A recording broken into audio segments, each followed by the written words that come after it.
there, ref. Actually got the ball. Good evening, Tottenham fans, and welcome back to the Irish Hotspur with your boys, Dave and Jack, bringing you your Monday night fan show. And I've missed the last couple with being back with being out ill, but your boy is back like the Undertaker, rising from the dead, just like Tottenham, off the back of a great victory at the weekend, 4-1 against Ipswich Town. And I don't want to hear anybody rip it apart, because going into that game, everyone was nervous off the back of them beating us earlier on in the season.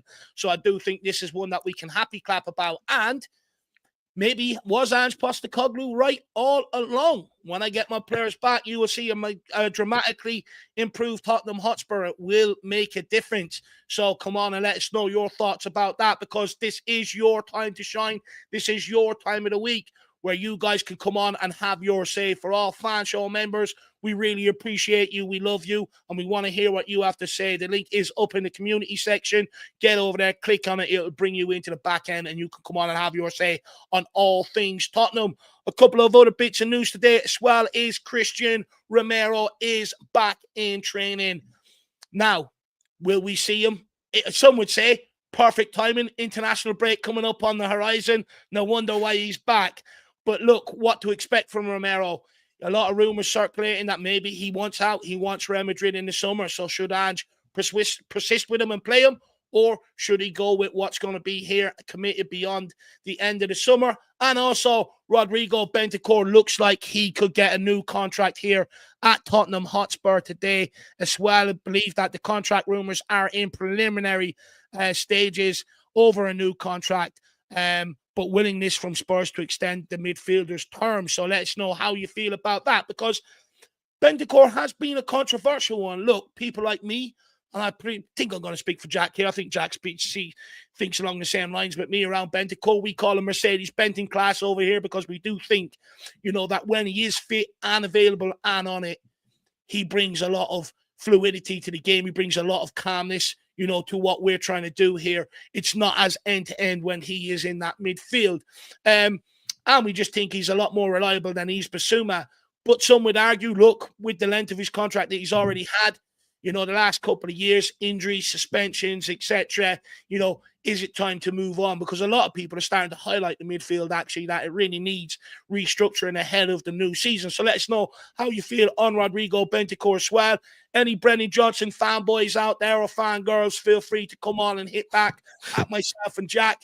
We've had a lot to say about Brennan Johnson, but the reality is, scored 14 goals. He's the club's top scorer across all competitions.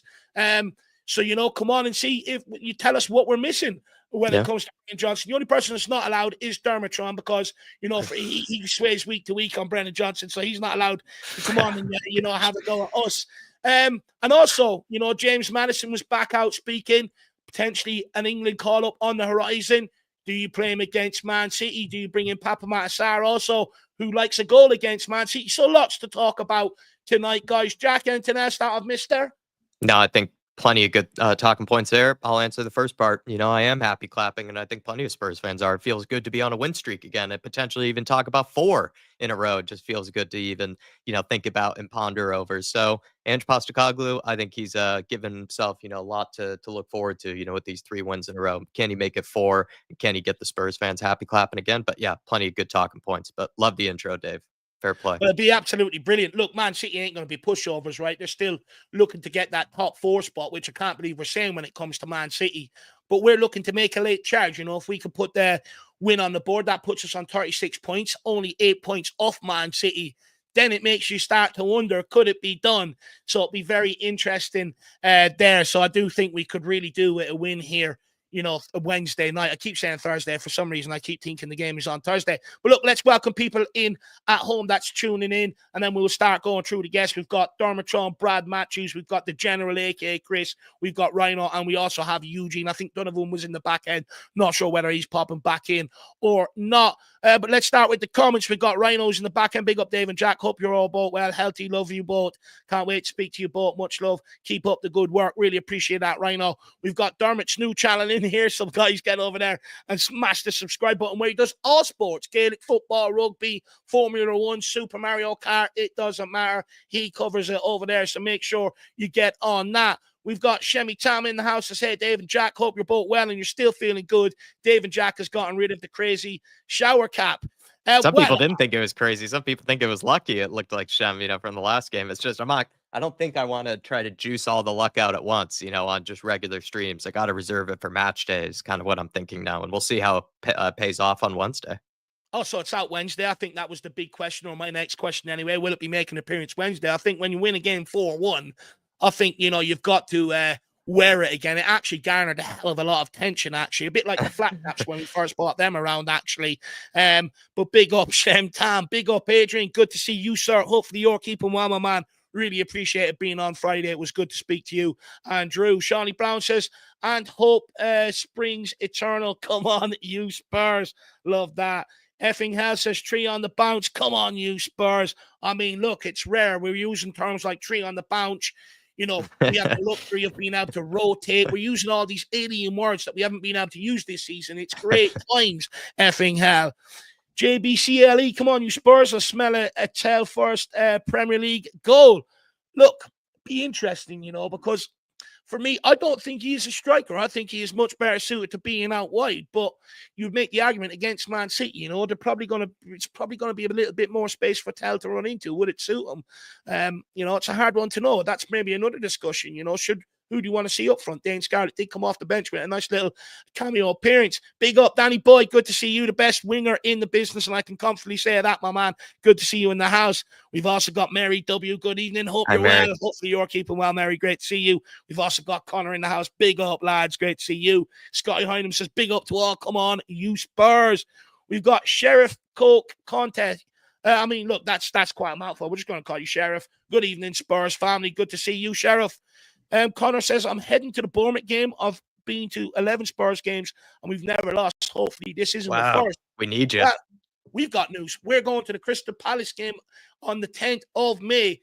So, we will just go down nice and early the game day. We'll park ourselves up somewhere. We'll put it on social media, put it on the YouTube channel, let you guys know where we are. And if you want to come and meet us, you want to come sit down, have a conversation, have a glass of Coke with me or a pint with Jack, feel free, guys. I can't wait to meet everybody. Big up, Eugene. Good to see you. Hopefully you're keeping well. We've got him in the back end. Can't wait to hear what he has to say. We've got Soul Sniper Gaming. City broken regardless of Haaland. Tottenham should have too much fight for them. City is broken right now. Well, we are that bogey team. It doesn't really matter what competition. No matter what city it is, we seem to destroy no matter what city it is. But yeah, maybe a broken city will be an even bigger one. Jack did say something to me today. He's like, look, we beat Man City. We've beaten all the Manchester teams this year. So it's absolutely mad. Big up Daniel Sandoval. We've got Ricky Nato in the house. Evening, brothers. Come on, you Spurs. Great to see you. Jason Bell, big up, everyone. We've got a tough stretch coming up, so it's good to come into it on a winning streak. Exactly, my man. I remember we came into a similar stretch back end of last season. The likes of your Man Cities, Liverpool's, Chelsea's, Arsenal's, all back-to-back, Newcastle. And we didn't have a good run going into it, and, it just compiled on itself. This time around, we've got a good sort of streak coming into it. Hopefully that continues. Maybe Ange might be right after all. Maybe he does know what he's talking about. Imagine that. Stevie Fraser says, big up, lads. Good to see you. Martin Walton says, evening, lads. Great to see you, Martin. Hopefully you're keeping well. As well. Yep. We've got Alpesh Patel in the house. Good evening, Hey. Dave. Jack Alpesh, we want to meet you when we're over at the Crystal Palace game, actually. It'd be great to see you. He says, we need to back up centre, forward, midfield, and CM, and 2 centre-backs. We do have upcoming youth in all positions, so I would say centre forward and a number 6, and I would go for Wolves, Cunha resting up. Look, I think a lot of people fancy Cunha off Wolves. I think he's one that would excite a lot of people if he came in. I would argue, why not go for someone like Liam Delap as Richarlison's replacement? Because I think we've got to understand, look, as much as I feel for Richarlison with his injuries and his, mental health issues and stuff like that, it does come a point where you've got to move him on and freshen it up. So for me, why not bring in a Liam Delap? I would still like to go after someone like Semenyo from Bournemouth, maybe lost Kirkes or Leif Davies as well to come in here and help a doggy. Look, we've still got work to do this summer, but I'm going to say it now. It's important that we bring in players of experience to really drag this on and drag some of these youngsters with them. Also, could Jamie Donnelly come back in pre-season? Hopefully, we actually give him a chance in the midfield or in around the forward line and not left back and see what he can for us, Alpesh. That would be nice because that's really irking me, actually. We've got Donovan in the house. He says he'll be back in. Good to see you, Donovan. Ryan Garcia says Ange ball is cooking. It's starting to. I'm not going to go as far as saying we're back. It's going to take me a long while to recover from them cup exits, to be honest with you. But a good European win next Thursday night, might get me carried away again. Mr. Fraser, good to see you, the real general. No, sorry, the midfield general, not the real one. Sorry, I'm sorry, Chris. That was bad of me. That was really bad of me. Sorry, the midfield general. This is our fans asking about Haaland. Their fans asking about Jack's swim hat. Tim Hedy Helgeson says, come on, you Spurs. Here we go. Good to see you. We've got the one and only DB in the house. Great to see you. For me, Johnson is proving to be a fox in the box. Tell needs more off the ball, so put him on the wing. And Danzo has SC vibes. Can't say yeah, Judas. But he reminds me of the Arsenal's soul, Judas. No, look, 100%. Look, I really like what I see from Danzo. For me, he's just one of them. He's like a barstool brawler in it. He just puts his head in the way, his body in the way. The physios are constantly coming on, treating him because he's battling away. I absolutely really like what I see from Danzo, to be quite fair. And you know what? As awkward as he looks on the ball, he's actually quite competent, to be fair to you. I really like what I see from Danzo. With Johnson, pre-match build-up, we're going to have some serious discussions. I feel like a lot of people are probably going to try and make me eat some humble pie on the pre-match build-up about Brennan Johnson. I received a bit of a crazy text over the weekend. I'm not going to reveal off who, but then I also was flicking through the news today, and then an article popped up around the same sort of thing. I just think, maybe are we getting too carried away? But then again, I sort of look into it, and I'm like, am I missing something here? Am I just being a dick? Am I being too harsh on him? So we're going to have serious discussions around Brennan Johnson. People can have them tonight with me, but also I need to bring it up on the pre-match build-up, because it was actually one of them guys that texted me about Johnson and comparing him to Gareth Bale. I nearly lost my mind. Jack, anything you want to say before we take the last few comments to start? I love your preview for future shows about the Johnson. He knows how to stay part of the conversation. He's a guy that will always be I'm in okay with humble mouths, pie, Jack. He just knows how to stay relevant, Brennan Johnson, in some sort of manner. Big up to you, DB, though. And Danzo is likable in definitely a lot of ways, especially even if anybody saw that great sort of hour-long interview he did with that Rising Ballers channel or whatever it's called. That was really good insight into, a dude that's maybe really, has a sense of maturity, kind of about his career. So I like him a lot. No, interesting. I really do like Danzo, though. I agree with you there, Jack. Alpesh Patel, do you know what? Little secret, I didn't actually get round to it last night, so I've delayed it till tonight, actually. So I am going to have it tonight. Delayed satisfaction. I'm still debating, though, Alpesh. Chicken korma or chicken tikka masala, tomato-based versus coconut-based. Maybe the comments can decide on that one for me. We got Katie Davies hoping to see some sunny skins in Seattle someday. Come on, you sunny Spurs. Skies. Yeah, big up, Kaylee. For another meetup. Yep, I would love to have some sunny skies, sometime soon, Kaylee. But I think we've actually been blessed, with more sun than I'm used to, growing up here. So I knew eventually, the darkness and the overcast was going to come. But it's nice and warm here. It's not really too cold or anything like that. I can't complain. But it has been raining a lot. There's still dark clouds here in Ireland. It's been raining for like 48 hours. It's a joke. Big up, Monowal. Good evening, everyone. Great to see you. We've also got Simon Coley in the house. Big up, oi, oi. Great to see you. Who else have we got here? We also have stateside footy. By the way, guys, I was on this guy's channel on Sunday. Get over and check it out. But I was on there for 2 hours. We had a great discussion around Tottenham Hotspur. Really nice guy, actually. I'm going to bring him on here and we're going to let him have his say, on a couple of things around Tottenham. I thought he was absolutely brilliant. It was a great conversation. So big up, Steve. Good to see you in the house. And I will get around to opening up that email and getting the number and, messaging you. Everyone that knows me, it takes me quite some time. I'm a bit afraid of technology, to be quite fair. But big up, Steve. Good to see you in the house. We have DB replying, says, Lady Curry for Dave might as well have beans on toast. Look, anyone that knows me, if I have spicy food, my lips start to swell. I start sweating from like my eyes and everything. It's not normal, DB. So it's either one of them two lady curries, as you call it. Can you decide which one would you go for? You've got Kay says, it's a long time no see, lads. Hope you're doing well. Good to see you, Kay. Hopefully you're keeping well. You were in college, if I remember correctly. How's college going for you, buddy? We also have Rayman in the house evening all, and Mr. Edwardson as well. Great to see you. And then we'll take these two from Jason Bell, Snow Sniper Gaming. Then I need to see what my missus wants, and then we'll bring on the first guest. We got Jason has a knack for getting where he needs to be to score a goal. Johnson, he's been clinical. He doesn't offer much else, in my opinion, but he's scoring, opens up space for everyone else.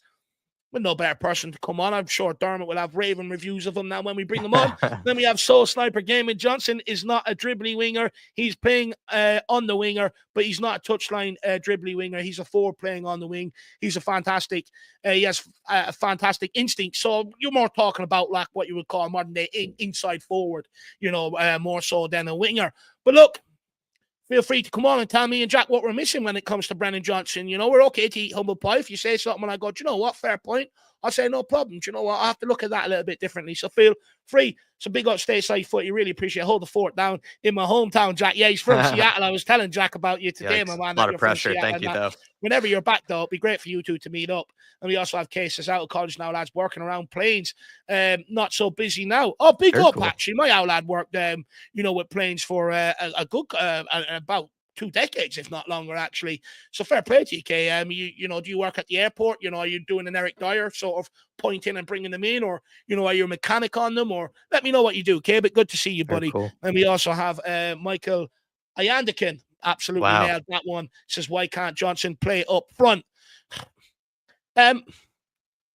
I don't ever see Johnson as a striker, to be quite frank. I don't think he's got the body type, the body frame. I think he is suited to sort of coming in from behind people and getting in front of them, last minute and getting his goals. I think up front, a bit like Sonny, I think you would lose the player to a large degree. Playing with his back to goal seems like a whole different ball game. It is a whole different ball game. And he barely can even do it playing with his back to goal on the wing. Then imagine doing that in the center when then he has tons of players around him that are going to be trying to steal the ball away. So I just think it's a whole different skill. I agree with you. I think it's one that maybe we take for granted here at Tottenham Hotspur. But look, the fact that we're still trying to pigeonhole people in up front maybe alludes to we still need to go and sort out the striker issue. Big up Mr. Edwardson and the DB saying he absolutely loves this channel. Well, look, we love everybody that loves this channel. So big up DB. Really appreciate that. But look, guys, enough waffling from the big boy. I can't stop thinking of my Indian. So let's get on the first guest. It is Dermotron. Let's bring him on. Let's hear what he has to say. The Johnson lover, how are you, my man? I'm doing fine. I am doing very well. Look, I think you lot have missed a trick here. I think you two have missed the complete trick. You've missed one player out who was more outstanding than Johnson, which was Bergville. I thought Bergville was absolutely outstanding on Saturday. For me, he was player of the match. For me, okay, Johnson got 2 goals, fair play to him, but I think Bergville was a non-sung hero here. He's a very much type Graham Roberts type player in that midfield. And I'm getting really excited about this young lad. Look, for me, Johnson done well. He has a knack of popping up. Yeah, he does. He's good at that. I think he can play for striker.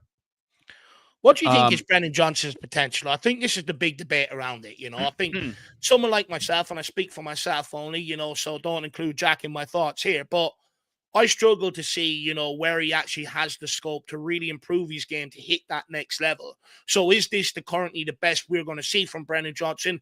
In my opinion, I think yes. But someone like you, Dermo, where do you see the scope for improvement? How good do you think he can become? Because you can't deny 14 goals. Look, as much as I cry about him, 14 goals, club top scorer, can't deny it. He's got the potential, but he's got to want to push it himself. He's got to want to become a better version of himself. And I think all these players that, like Gareth Bale, that they pushed themselves. He put Bale. What was I saying? Gareth Bale pushed himself on to become a better version than himself, and I think it's got to be in you to do that, and it's got to be in Johnson to put himself to that next level.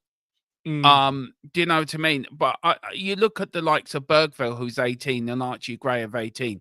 They've done more this season than what Brennan Johnson's done in his time at Tottenham. Though I think Johnson is a good player. But you put things into perspective. You look at Bergville, you look at Archie Gray. They've improved more. They've improved as a player more. They've grown in stature. Where Brennan Johnson sort of stuck in the same place. Where if he wanted to improve himself and he wanted the likes of you two off his back and fans off his back, he's got to show improvement. He's got to knuckle down this game.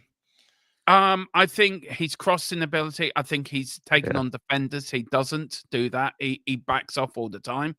He's got to get into space more. He's got to want the ball more.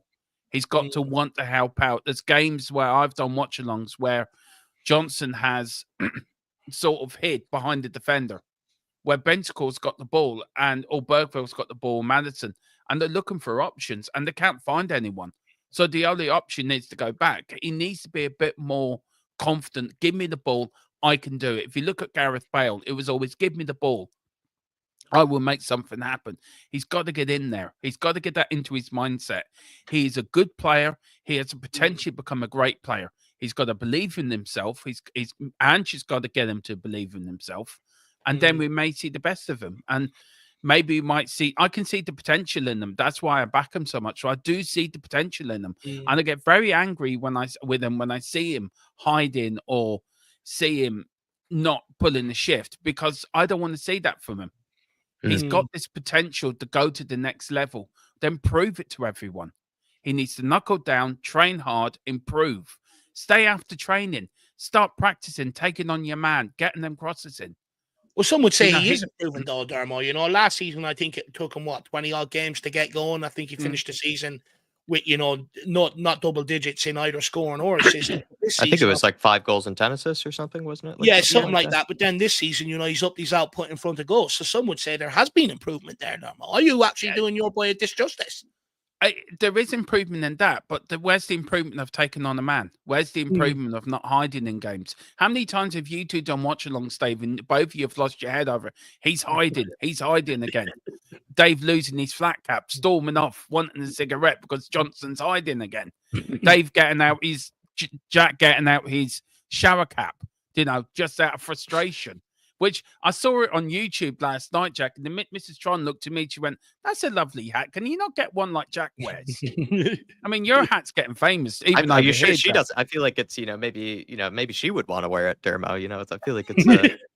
Well, she does think you look like Chris Martin, by the way, the lead singer of Coldplay. So, to me, maybe you could start a new fashion, Jack.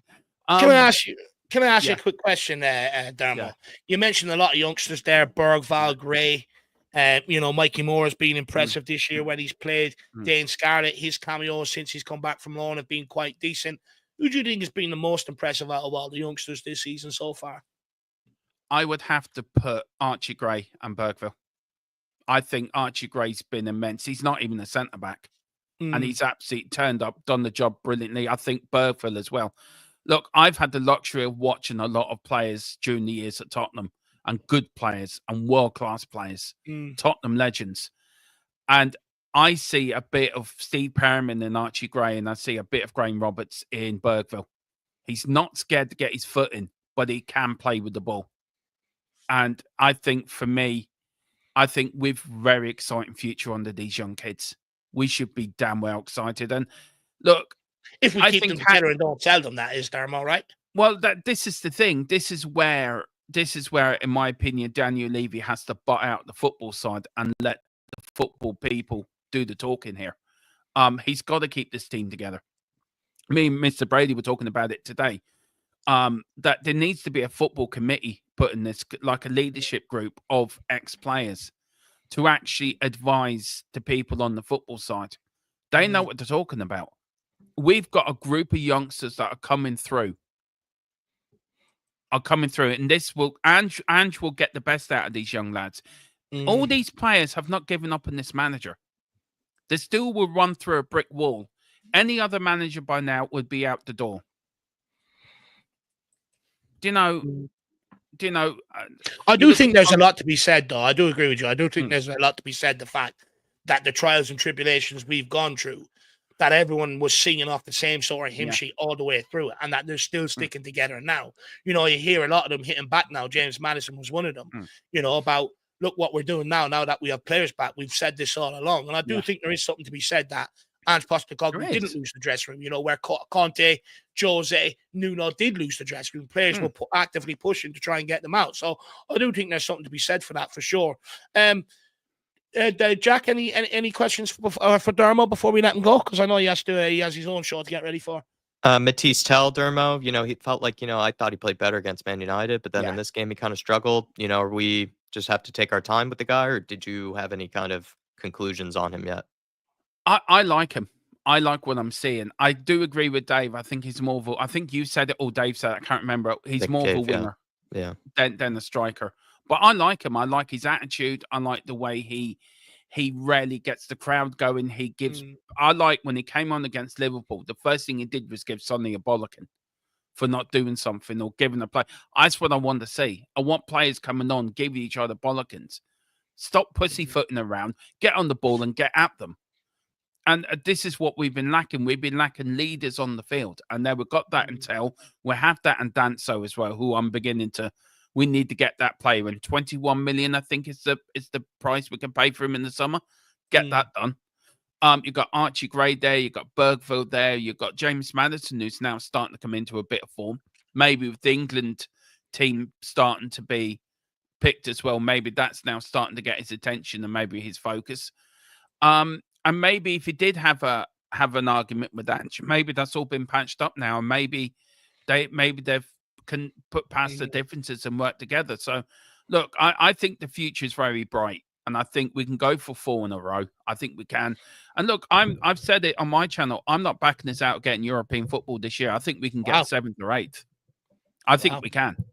I think we're only 10.8 points off 7th, something like that. We're only 10 points off 4th. We're not going to get Champions League, no way. But why can't we not? Why can't we not make a good attempt to get to 8th or 7th? If one of them teams above us win an FA Cup, then that drops down to 8th place. So why can't we?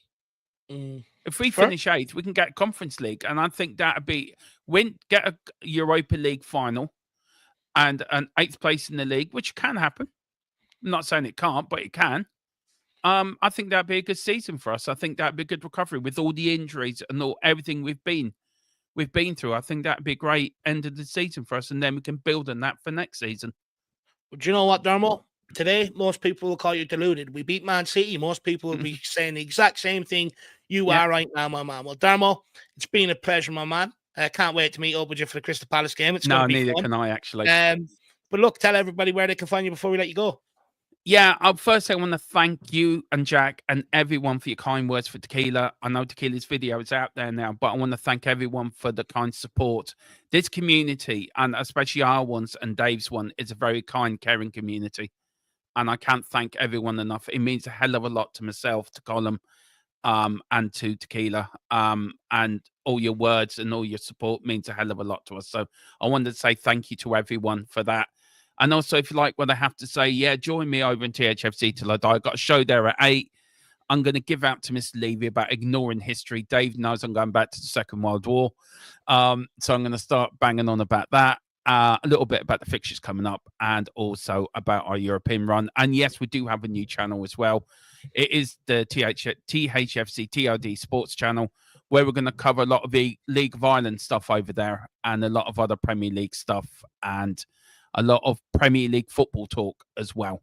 So do get over there. It's a new channel. It may not be there for long because it may transfer over to Big Up. We don't know what we're doing yet, but it's the idea that I want to do a bit more on other football talk and especially cover League of Ireland because we're Irishmen, you, me, Dave. It is our home league, so I think it needs covering. So, and it's getting bigger and better. So that's the plan. So,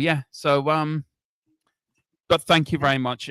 Everything that kind words and means a hell of a lot to us. So we're a channel in sort of disbelief at the moment, but we'll come back stronger and better, and we will get there. But thank you so much for everyone's kind words.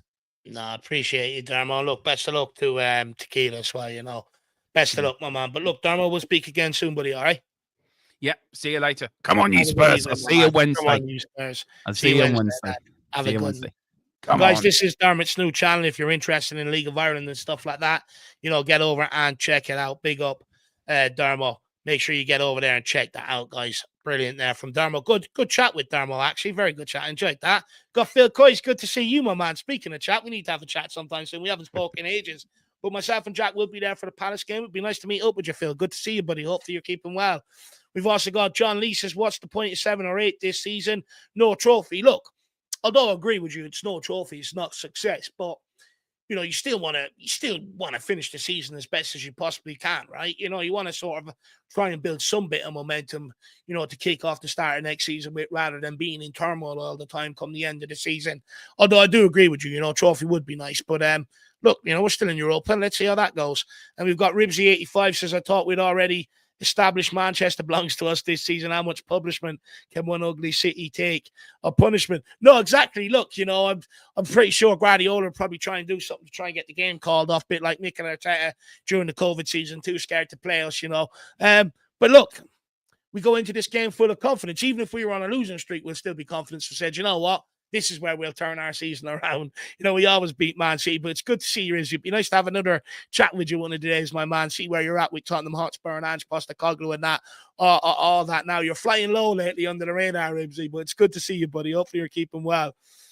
And King Hoddle's in here as well. Good to see you, along with Wayne Bonner. As always, great to see you guys. Hopefully you're all keeping well. Round Table Talk is always with us as well. Great to see you guys. And Mikel Andipan or Ayan Doken says, let's beat City and we can get some confidence up. I mean, look, that's the plan. That is the plan. Wednesday night, my man. Good to see you. But let's keep going. Let's bring on the one and only Brad. Let's hear what he has to say. Good evening, Mr. Matthews. How are you, sir? Good, thank you. Good, thank you. It's wonderful what victory does, isn't it? Makes you feel. And I almost had the perfect weekend. It's only England losing to Australia in the cricket that let me down, but Tottenham won, which obviously was the most important result, and England beat Scotland in the rugby. So if England had beaten, cup. Yeah, England beat Australia in the cricket, I'd have had a really good treble. But no, to be fair, the rugby and the cricket, I can take losses there, but no, the Tottenham win was the most important.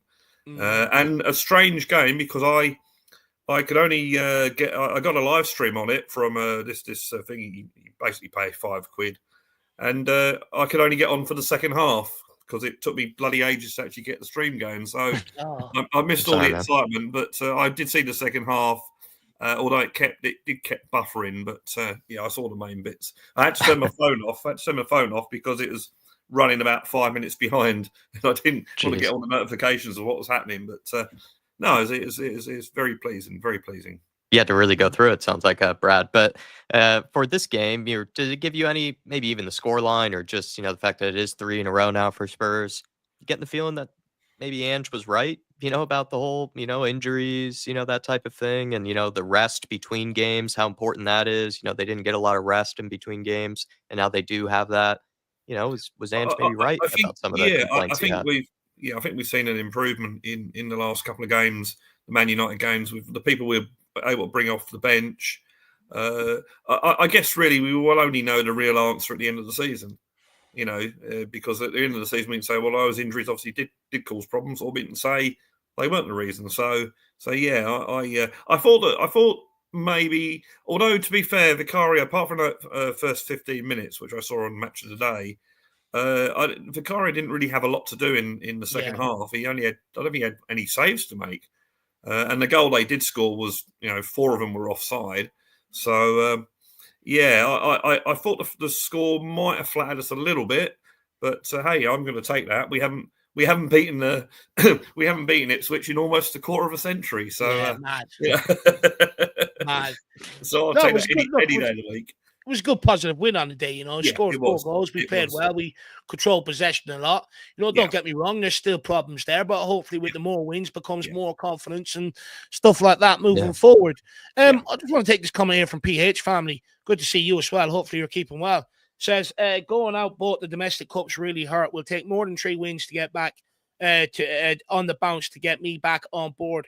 Europa League is a must. Where are you at with Tottenham, Brad, right now? Do you sort of feel the same, or? Well, you know what? I might have mentioned this to Jack last week, but I predicted that Liverpool would beat us comfortably in the second leg, and I predicted at the same time that Villa would knock us out. I even got the Villa score correct at 2-1. But I thought, well, that we draw a line under that, and I think it hopefully will work in our favour in the Europa League, which I think is incredibly important for this club to win something.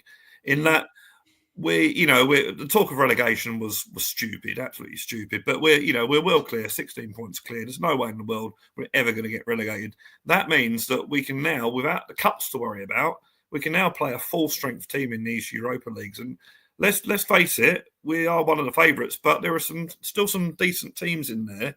And if we do manage to get to the semi-final, we're probably going to play Lazio, and that's not going to be easy. And then in the semi-final, you could have Man United, Atletico Madrid, these sort of teams. So it's going to be a difficult tournament to win, but I think we got the team on form. can do it. And I think confidence is a really important thing. So those 3 wins on the bounce are going to give us confidence. And I think when Tottenham play with confidence, we play well. And you could see in the games where we were fielding the same 11 that the confidence was starting to drain a bit. And I think we're gradually getting that back now. So, yeah, it would have been great to have got to the FA Cup or the League Cup final. I mean, Wembley's just down the road for me, so it's much easier to get to than Bilbao. Yeah. But we're out of it. We can't do anything about it. But I think if we look on the positive signs, it means that we can actually play our first team in these Europa League games. And I think also the fact that the only thing about the draw that disappointed me was the fact that we have got if we get to the quarterfinal, if we get to the semi-final, we got the first leg at home, which I think is a little bit of a disadvantage. But hey, to be fair, in the Champions League when we got to the final, we also had the same quarterfinal and the semi-final at home. So, and that didn't seem to stop us. So, I'm feeling reasonably confident. But we just got to hope that when we get these players back, that we don't lose other players. So, yeah, that's going to be very, very important. No, look, right now it's nice to be in the luxury position where we're talking about who should start at fullback, what midfield combination we would like to see, especially up front. It's good that we're getting these bodies back. And I agree with you. I think, look, our focus should be on the Europa League, put all of our eggs in that basket. That should take priority over the game coming up on the weekend. But, you're hoping with players coming back, you actually now should have the squad to deal with both. And you shouldn't have to see, one competition suffer for the other, which was my big concern coming into this season, which is what we tend to do every single season. So I definitely agree with you on that. Brad, let's talk about Christian Romero being back in training. I mean, look. Does he step in for Danzo? Yeah, that's the big question. The Man City game might come too soon, but even for the Europa League game, right? It's a question. I think Ange has been a little bit clever here. I think he's holding back on Romero and Van der Ven until the Europa League. I know he says that he isn't, but I think he's playing it safe. And to be fair, these are 2 very important defenders, and we do lose them a lot, and we can't afford to lose them again this season because I love Danso. I think Danso's been playing incredibly well. So that's 3 decent defenders we've got to pick from, and then Ben Davis hasn't really put a foot wrong on, and also Archie Gray can play there. So we've got some decent defenders in there. But I think with Romero, I think he'll be saved for the Europa League. That's my theory. I could be totally wrong. Bubble wrap approach by Ange. Yeah, exactly. He could play the first. And I think, to be fair, AZ, who are pretty good at home, I think AZ in maybe the second leg could be.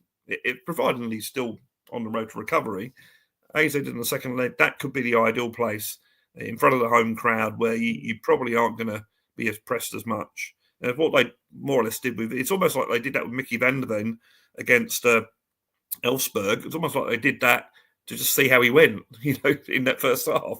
And maybe they got gained from that. Well, he's not quite ready, So I think it's going to. We need these 2 players. And along with Danso, and we've got at last we've got some defenders that we can rotate. And it's interesting what Ange said about playing Danso on the left on Saturday, because that'd be really, really handy. And the fact that if Van der Ven can't play certain games, then Danso can play there alongside Romero. And what I do like about Danso, certainly from what I've seen so far, is that he does look like he covers the fullbacks. He does seem to spend a lot of time wider when we're attacking to cover the fullbacks, and I think that's a good sign.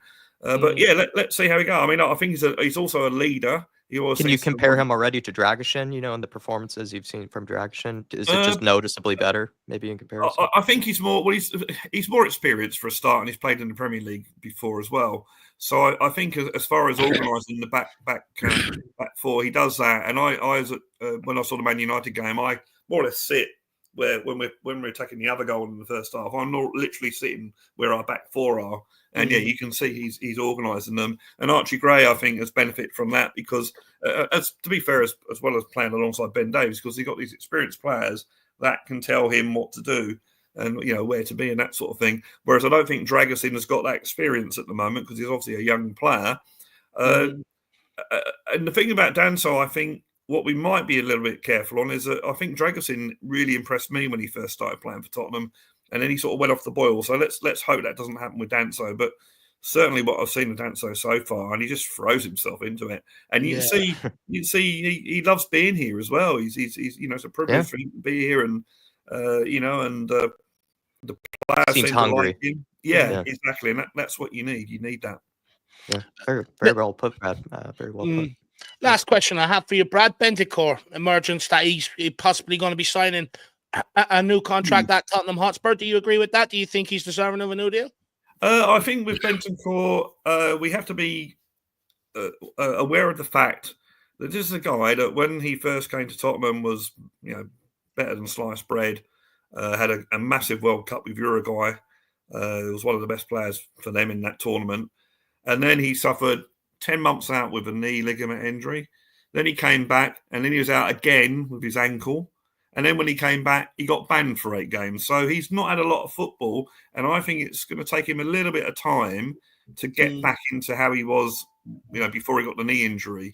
So if you accept that he will get there, then I think a new contract is the deal. And I think what we want to see from Tottenham, certainly in the summer, is the wages going up and spending that bit more money on because I think we've got a squad now. We've got a decent squad. All right, they're not enough. You're not decent enough to win the title or anything like that. But we've got a lot of players there.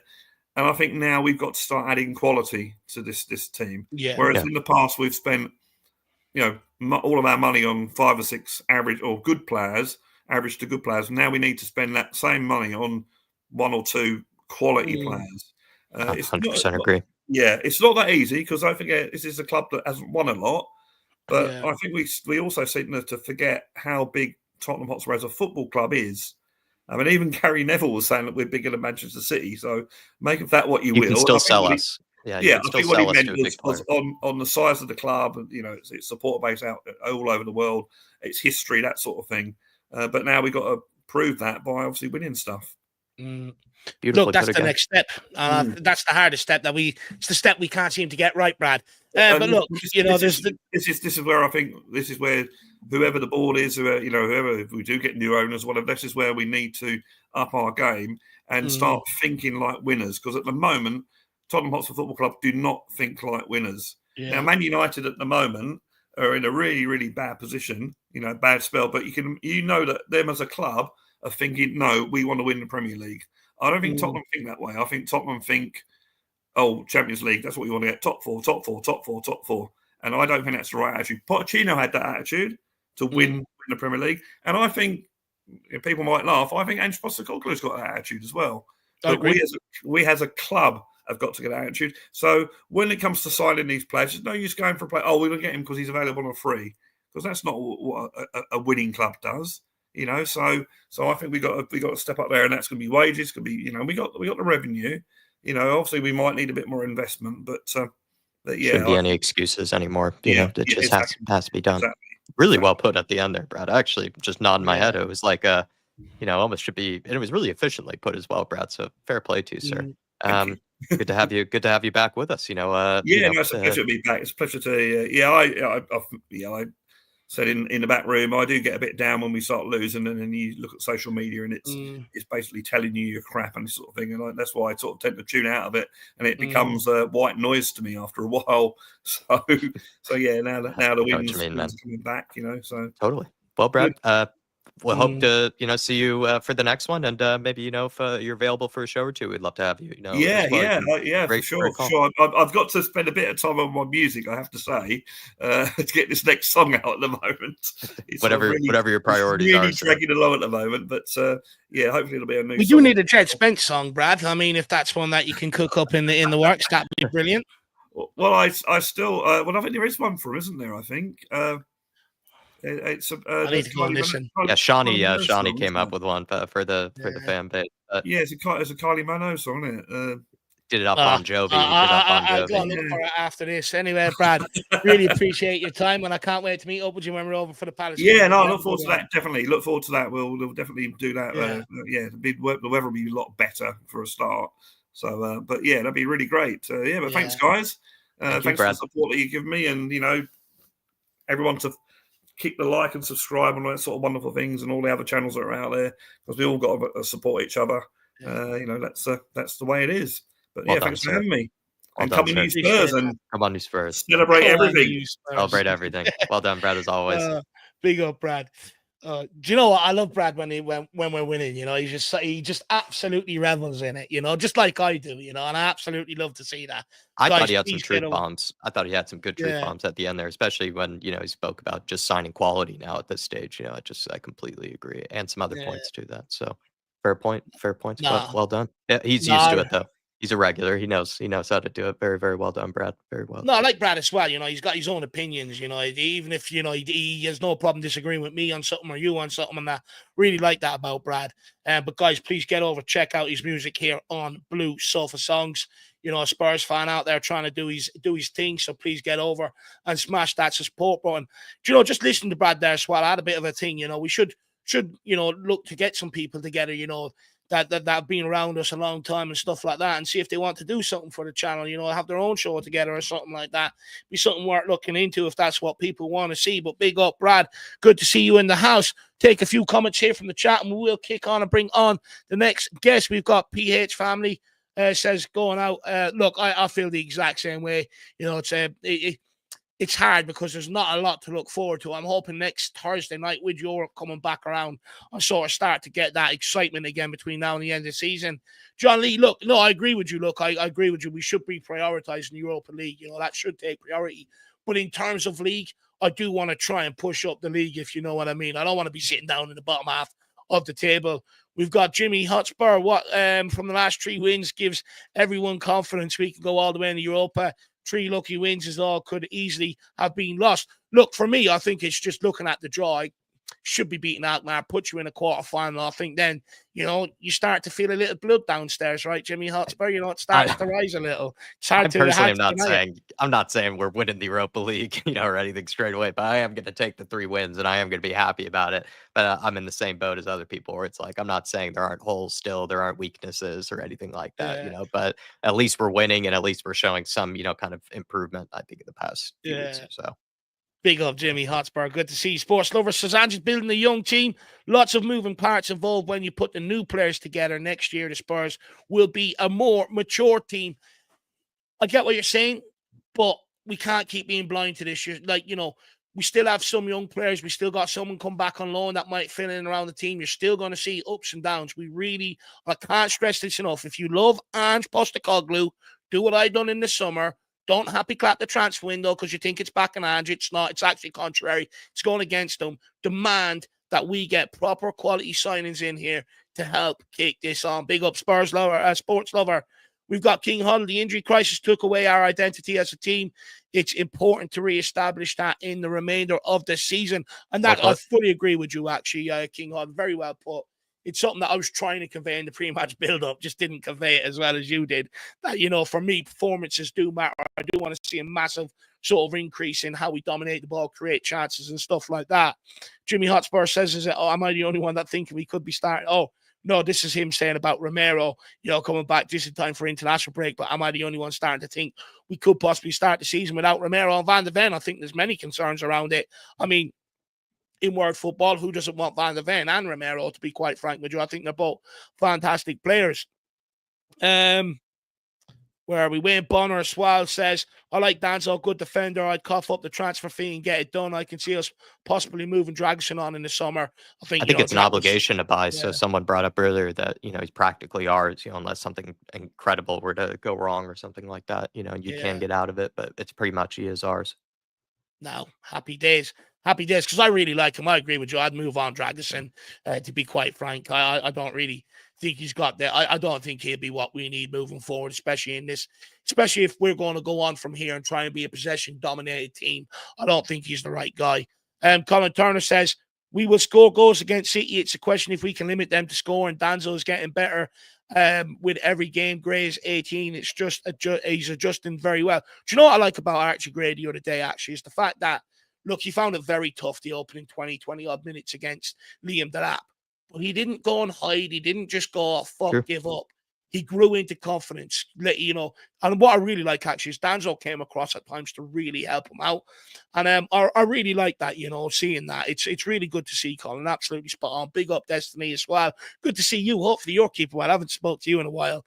And then we've also got Foggy Forms. Big up, guys. If you Pentacore, then Basuma has to be sold and get a starter quality DM. Do you know what? For me, look, Basuma's got to go this summer. He's had more than long enough at Tottenham. Conte didn't fancy him because he couldn't do the defensive side of the game. We've seen here underneath Ange Postecoglou, he just doesn't learn from his mistakes. You know, he keeps getting his pocket picked, especially in big games, making stupid mistakes. Can't be trusted. For me, I don't think we need to go after another DM unless you're really going to move Bentancur into a number 8 in future. Because I think then I think Archie Gray, I would actually like to see him in that CDM role next season, to be quite frank with you, Foggy Foam. But maybe that's an interesting one. Do you bring in a world-class CDM, let Gray learn off him, and then move Bentancur into a number 8 role? Interesting discussion to have. And then Dermotron with the super sticker. Yes.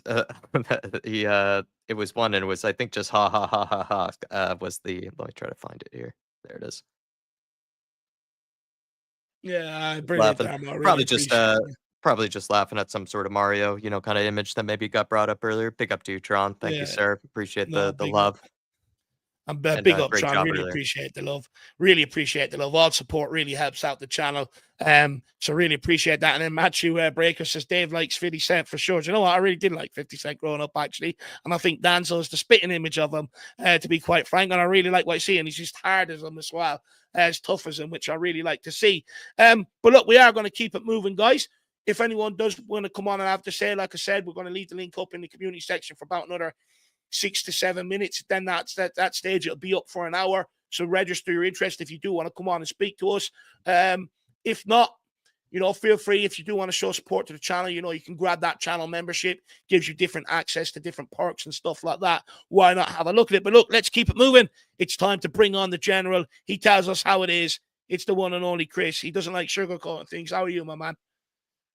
I'm pretty chilled, actually, Dave. You're looking sharp today, I have to say, actually. You're looking sharp today, lad. Nah, Dave, I went to the dentist on Friday, man. I had to have the root removed, so I've got stitches in my mouth at the moment, man. So in pain, but you know what? I'm in a happy pain right now because we actually won on Saturday and it didn't ruin my mood. Chris, you're telling me you're in love with Kevin Danzo, and I know Dave is too. Yeah, I am, but I just want to start off with Ange, yeah? So, Jeff, you know my feelings of Ange over the last few weeks, yeah? I might just have to eat humble pie, yeah? And get my apology for my but I'm not holding my breath just yet. So, let's see what happens on Wednesday first against Man City. But I might just have to put my signature on that apology form. So where's the document then, Chris? Is the document on the computer? Is it being printed out? What are the stages of it? I'll have to print it out now because I have to admit I will have to eat humble pie. So I could take it. I want to ask you a question, though, off the back of that, Chris. There's no point of asking Rhyo because we spoke to Rhyo about Ange Postecoglou before, and he's given way unrealistic, things that Ange needs to achieve for him to keep his job here. So I'm going to ask someone like you because, look, you know, you have had, like you said, you hold your hands up. You've had things to say about Ange, and rightly so. You know, it's okay to question things in life. What does he need to achieve between now and the end of the season for you to say, you know what, let's give him the start of next season. Let's see what we can do. You know what? I want to get us to the Europa League final and win it. I want us to finish as high way as possible in the league. I don't care if it's 7, 8, 6. As long as it's in the top 8, I don't care. That's what he needs to do. And then in the summer, the board needs to back him properly this time. Give him a world-class centre midfielder and probably a world-class left winger as well. That's what needs to be done for me to be fully back on Ange on board. That's me being probably realistic. Say that again, Chris. That's me being honest and realistic. For me, Ange needs to put his money where his mouth is. Where he says, "I win a trophy in my second season." Put your money where your mouth is. If he does that, then my foot's back on the platform. So for you, he has to win the Europa League, basically. Basically, he has to, or at least shows that he wants to win it. You know what I'm saying? Like, put the teams out there to dominate and win the games. Okay. Okay, fair. That's what he needs to do. But you know what, though? Now we're starting to get some of the players back. I want to see his true metal, see if he's willing to make those changes when needed. And not hold back. Would keeping Danzo in the team ahead of Romero be one of them changes for you? Because Romero, This is where, despite what people say about Romero, I still think he's a world-class defender, you know. I think many people forget the good that Romero does for his teams in terms of in possession and out of possession. So, you know, for me, I'm honest, I really like Danzo, but if I'm Ange Postecoglou and Romero's back fit, I'm still leaning towards putting Romero back in. I would, David, but the thing is now you've got three really good centre-backs. Danzo, Van de Ven, and Romero, yeah? Danzo, you could quite easily play in the Europa League. Yeah? Or even just have, if you want to give Van de Ven a rest, put in Danzo in. Because you know the Van de Ven after 6 or 7 games, the hamstrings are start feeling the pressure again. And then obviously we're going to need Danzo. So mix and match it up. You know what I'm saying? So, but summer is the big test, though, with the transfer window for me, is where do we go? Because this season was a disaster possibly due to the injuries. What do you think we need to do then in the summer then, Chris? We need a new number 6 to hold that role down permanently. We need a new left winger, I'd say, because Sonny's gets that age way now. Yes, he can still put a performance in, but he's slowing down. So you need somebody a bit more pacey there now. And a centre forward, not Richarlison, because Richarlison is, as much as I like the guy, nah, he's too much. David, he hasn't been available. I agree with you. Yeah, David, I would have loved to see him to succeed, but he hasn't. So we have to move, for the benefit of the team, we have to move him on. Okay. Yeah, look, I agree. I just think in terms of availability, you know, we've given him every chance. I think the Spurs fans are giving him every sort of grace, but I do think it comes to a point now. It's 3 years he's been here now. We paid 60-odd million. You know, when he is on the pitch, I think most people agree he contributes. We haven't had a full season with him. Yeah, that's the problem. It's too far in between every single season, and you can't afford to keep registering in these squads and then him not be available, which means you can't register anybody. So, exactly. This is exactly it. Yeah, I agree with you on that. Just quickly, big up Derek Hutchinson. Good to see you. And you know what, Jay? If you want to treat me to a corner over there in Clane someday in the Bombay Bistro, why not? Let's do it, my man. Big up, Jay. Be nice to meet you, though. You only live so far away. You've been around for ages. We haven't met up yet. So if you're ever in Newbridge, please give me a shout. And also big up Jeremiah as well. The Eagle family, direct descendant of Mary. Okay. Big up, Jeremiah. Thanks very much for that bit of information. Not sure, you know, if that is, you know, it's like people that introduce themselves. Hi, my name's Dave. I wear a black flat cap on a blue Navy Adidas jumper. It's ridiculous. Anyway, Chris, you're the focus. Sorry, I digress. Bentancur contract, I suppose, is the next natural point here in terms of the news today. Or unless Jack's got anything more interesting to talk about. Did you make a claim earlier about whether if Romero comes back in? Did I miss that part? If Romero were to come back, would he start ahead of Danzo for you? Yeah. See, in Premiership games, probably not. Europa League, possibly, but I would actually, for now, until Romero is 100, we know Romero and Van de Ven 100%, I would probably use Romero more in the Europa League than I would in the Premiership, being honest. But it's just the risk of injury. I agree. But and with Van de Ven, as I say, I'm not sure when he's due back. He's supposedly due back after the international break, but we'll see. Okay. And then Dave was going to ask about. I think we need both of them fit. We need both of them fully fit. Okay. And then Dave was going to ask about Bentancur. So thoughts on the new contract, and then maybe if there's also time for you to maybe give your opinion on the once again and always ever relevant, very divisive Brendan Johnson. Brendan Johnson. Yeah, I will give my opinion on Brendan Johnson. Don't worry. But in regards to Bentancur, right, I think we should give him a new contract. He hasn't been that bad for us. He's had a lot of injury problems, and with the suspension. But still, when he's on that pitch, he does put a performance in. Look at the ball for the second goal against Ipswich. It was him who played the ball to Son. It was the most perfect through ball you would actually see. And Bentancur's got the eye for the passes as well. So I can't see why we can't keep him on for another year or two before moving him on. I'll keep him. Me personally, I'll keep him in the squad. I'll get rid of the sewer before I get rid of Bentancur. No, look, I agree. I like Bentancur. the last 2 years hasn't been easy, don't get me wrong, but when he has come back into the team, I do think we look a lot better in terms of controlling games in that midfield. Ben Davies is another one. His contract's up at the end of the year. Just quickly, Chris. I know, look, you've had a lot to say down the years. What do we do come the end of this season? Do we offer him a new one? Do we not? I think it's time for him to move on. Yeah, this season I can't fault him. He's played really, really well when he has played. And David, we can't deny that. But one good season in about 10 years with us. Yeah, it's not. Any other manager probably would have got rid of him years ago, but this is Tottenham, as we know. We like to hold as long as possible. But Ben Davies this year, I can't fault the guy. If we give him an extension for 1 year, squad player. Fair. Squad player, that's it. That's all it is. Squad player. It'd be interesting to see what they do because, we could sit here and say a squad player, but the reality is then we have to register them. And then it sort of comes down to, are you then going into a season again where, you should really be aiming for a lot higher if you want to go and compete. Look, I think he's done a good job this year. I think I'm going to leave it in the club's hands. I trust on what they want to do there. Yeah, exactly, but look, David, Brennan Johnson. Yeah, let's get your opinion on Brennan Johnson, lad. See, David, I've always defended Brennan Johnson in certain ways, but there was a part of the season when he went up to Boyle where he went into hiding. He really, really frustrated me. But you know what? When you actually look at his goal record, it says a different story.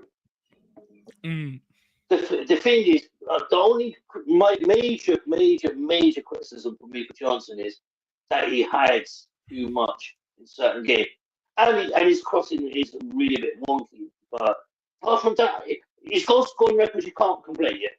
People are moaning about his own scoring tackles. But it's still a goal, it's still 3 points at the end of it if you win the game. It's a skill, though, Chris. And it's not just, he's only scoring tap-ins. Like, they constantly arrive in the right place at the right time. You go back and look at a lot of his goals this year, they're all from the exact same thing. It's a skill, right? Yeah, it is. And David, all you hear is some people that criticize Brendan Johnson, it's a tapping. It's a tapping. But you know what, yeah? I'd rather Johnson score the tappings than the 35-yard screamer every now and again, where his scoring happens every week. He knows exactly where his position is supposed to be, but sometimes his timing's a little off. Would you not like a winger though? Would you not like a winger though that contributes more overall in terms of going forward? Because for me, like, I do think a lot of teams leave when he plays there. A lot of them teams sort of leave him one-on-one with the fullback, which means they can put more bodies in the middle to block us through the middle and more bodies out side. And I think sometimes it can have a bit of a counter effect, whereas if we had a right winger who was just as dangerous as we were through the middle or out on the left-hand side, I think then it creates spaces right across the forward line. See, for me, David, I don't think him being out on the right is benefiting Brennan Johnson, to be honest with you, because when you see him playing on the right-hand side, some of the spaces he leaves is sort of ridiculous between him and Porro. And this is where he causes an issue, but at times with Johnson as well, he's too lazy to get back. Instead of running back, he's jogging. And that's another frustration with him. But the thing is, he's still young, so he's still got quite a bit to learn. Do you know what I mean? He's still got time to learn his craft. How much longer do you give him to learn that, though, Chris? Because he's, 23 now? So how much longer do we give him to learn that other side? See, I'll give him one more season, yeah. I'll give him next season, yeah. Let's see if he's improved any much more than that. And then if not, we have to cut it. Obviously, we'll have to cut our ties with him. But also, like, what comes to mind, Chris, is even like the goal that Kulusevski scores. Like, I've criticized Kulusevski for not scoring the goal that he did the other day enough. But, like, Brennan Johnson, could you actually ever see him scoring a goal like that, where he takes on his fullback, takes his space like that, then takes him on one-on-one to cut inside or take it around him, and then fire a shot? Like, Brennan Johnson almost never can score a goal like that, and that's, I think, the worry. Because that's self-created by Kulusevski, really. Right, but Jack, first things first, Jack, how dare you criticize Kulu? Brand out of order, lad. Can't be doing that. And secondly, Johnson ain't that type of player, Jack, to do that sort of thing. But shouldn't he eventually become that type of player? Like, don't you have to have that kind of in your locker? He should, but is it really necessary when his objective is to score that goal? For instance, the reason why I think it's necessary, Chris, is when Kulu was assisting goals, people said that he needs to add goals to his game. So he done that. You know, and now look at the player that we've got. We've got a player that can provide goals and score goals. You know, so it's not only fair to ask the same of Johnson. Yeah, of course it is. But they're two different types of players, though, aren't they? So they've got their own style of way of playing. But as I said, all we know that's what Ange is asking Brennan to do. Make sure you're in that box at that back post, ready to pounce, because somebody's going to put that ball up. Somebody's going to put that ball across the floor like that's his trademark, isn't it? Drop of the shoulder, put the ball across the goalkeeper's line, and someone's there to get poking. Fair. And 9 times out of 10, it's dropped to Johnson, and that's what's happened. Fair. He scored 14 goals this season. That's to the law. Yeah, look, it's hard. It's hard to. You can't ignore it. Yeah, it's hard to deny. You can't ignore it. Yeah. For a player who's criticised as much as Johnson has been for a 14 goal contribution, I think people should now just relax a little bit. They take a bit of pressure off him. Because the more pressure you're putting on the guy, he's going to try to overperform. You know what I'm saying? We're not going to get that perfect performance like people want. So if they just back off him a little bit, give him a little bit of space, I'm sure he will develop. Fair. So, you know. Well, look, let's wait and see. Well, Chris, we've got to keep this moving, my man. It's been really good to chat to you, my man. I really appreciate your time. You're looking sharp, and hopefully we see you in person. We're at the Palace game. I'll try to get down to it. We'll see what happens with work and that. Anyway, just everybody smash the like and get your super chats in as well, yeah? Keep us informed anyway, Chris. It'd be nice to see you, my man. Yeah, I'll let you know. Yeah, take it easy, lads. Have a good evening. Have a good evening, one, Chris. Great to see you. There you go, guys. The General absolutely love Chris. You know, he's been around a long, long time. I think he's got a lot of good things to say. Big up, Chris, and it would really be nice to meet him. Hopefully, he can make it work. Ribsy says if BJ never develops another skill beyond being lethal at the back post from perfectly understanding the tactics and his teammates' ability, he's still useful. Fair point. We have Nicholas. Nichols says top yields get gassed over the last few wins. Let's see after the next 4 against harder opponents. No, look, I've always said, and I'm one of these fans, I'm shameless. When we win, I'm going to enjoy it. And when we lose, I'm going to be upset. It's just the sort of fan I am, you know. I don't think there should be anybody out there being the celebration police. You know, I've suffered more than enough defeats this year to be able to enjoy these victories when they've come about. I'm not getting over the top or gassed up. You know, I still got a long way to go to make me sort of forgive them for what's gone on this season. But don't get me wrong. I'm still going to enjoy the wins. You know, I'm sick of losing. You know, come on. I'm sure you've even enjoyed the last couple of wins. Nicholas, big up, my man. We've got Alpesh Patel says the whole team and coaching staff need to look at preparation and mentality because sometimes the games are lost in their heads before we put their feet in the pitch, home and away. Do you know what? I feel the same sometimes with you on that, Alpesh Patel. Mentality is the hardest thing to change. We've got Peter Simons. Good to see you. Says if Johnson keeps scoring, leave him be. Look, another fair point. And then we've got GG. He says Brennan anticipation is class. He will never be a dribble master, but he can prove defensively, tactically, passing wise. He seems to have decent mentality. I think he will evolve. Interesting there. That's fair. From GG. Well, look, let's keep it moving. I think the next guest we've got on, we've got Rhyo, then I think Donovan, and then Eugene and Michael. And that will be the last guest we'll be taking this evening. So let's see what they have to say. Let's bring on Rhyo. Rhyo, good evening, sir. How are you? I think we had Donovan actually before that, Dave. But before Ryan? Yeah, it's okay. Rhyo said he can go ahead of him, did he? Oh, it's all right. I'll take No, it's all right. It's all right. No, it's all right. I didn't actually. I was looking at something else, so I wasn't paying attention. Rhyo seems ready, though. Rhyo seems ready. We'll just go for Donovan after. I think he's on mute. Yeah. Yeah, good to see you. Well, you don't seem too happy. You're not happy with the 3 wins on the bounce, right? I just can't be dealing with any more of that when it comes down to everyone just going around saying, "Oh yeah, we're back." Like, really? It's been a poor season all in general. Like, yeah. What do you make of the title, Ryan? Ange and Spurs are cooking again. No, I don't believe Ange is going to be cooking whatsoever. I've got more chance of actually seeing people deciding that they're going to actually do better things in life, mate, because Ange, he's just got lucky. Very lucky. It's ridiculous. Like, I don't... So let me get this straight, Rhyo. When he loses, it's Ange's fault. When he wins, he's lucky. Is that where we're at? Yeah, because it's his fault when he loses, and it's lucky when we win, because when we win, right? When you look at it, right, when we win, we just about, get through games usually. Okay, apart from yesterday, not yesterday, Saturday, right? We had a good result, fair enough. But I don't thank Ange for that though.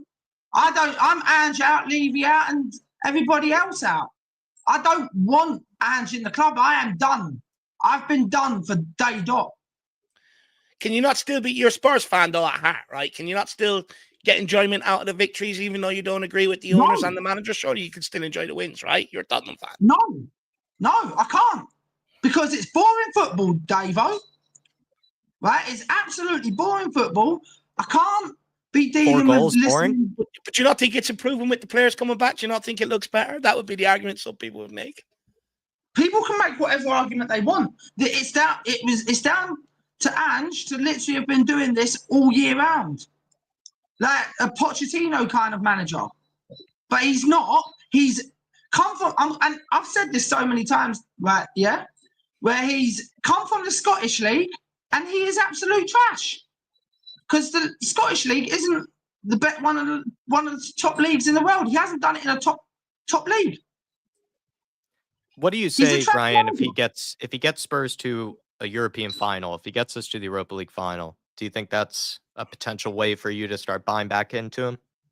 No, nothing will buy me back into him now. What if he wins the Europa League?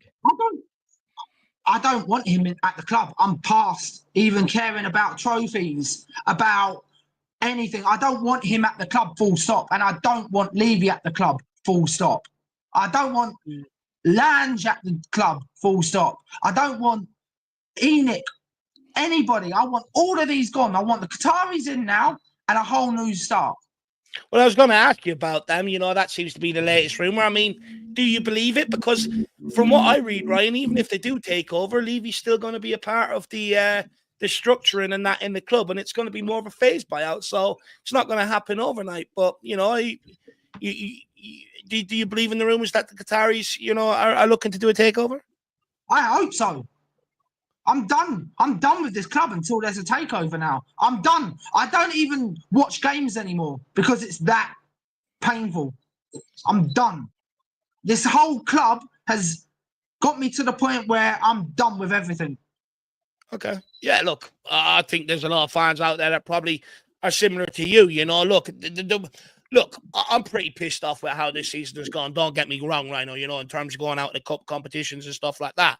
But I still do want to try and salvage what we possibly can between now and the end of the season. You know, I don't want us to be sitting down there around the relegation zone and stuff like that. You know, I do want us to try and climb up. I do want us to try and go and win that Europa League. You know, for me, you know, I'm sick of ending seasons in an absolute mess, you know.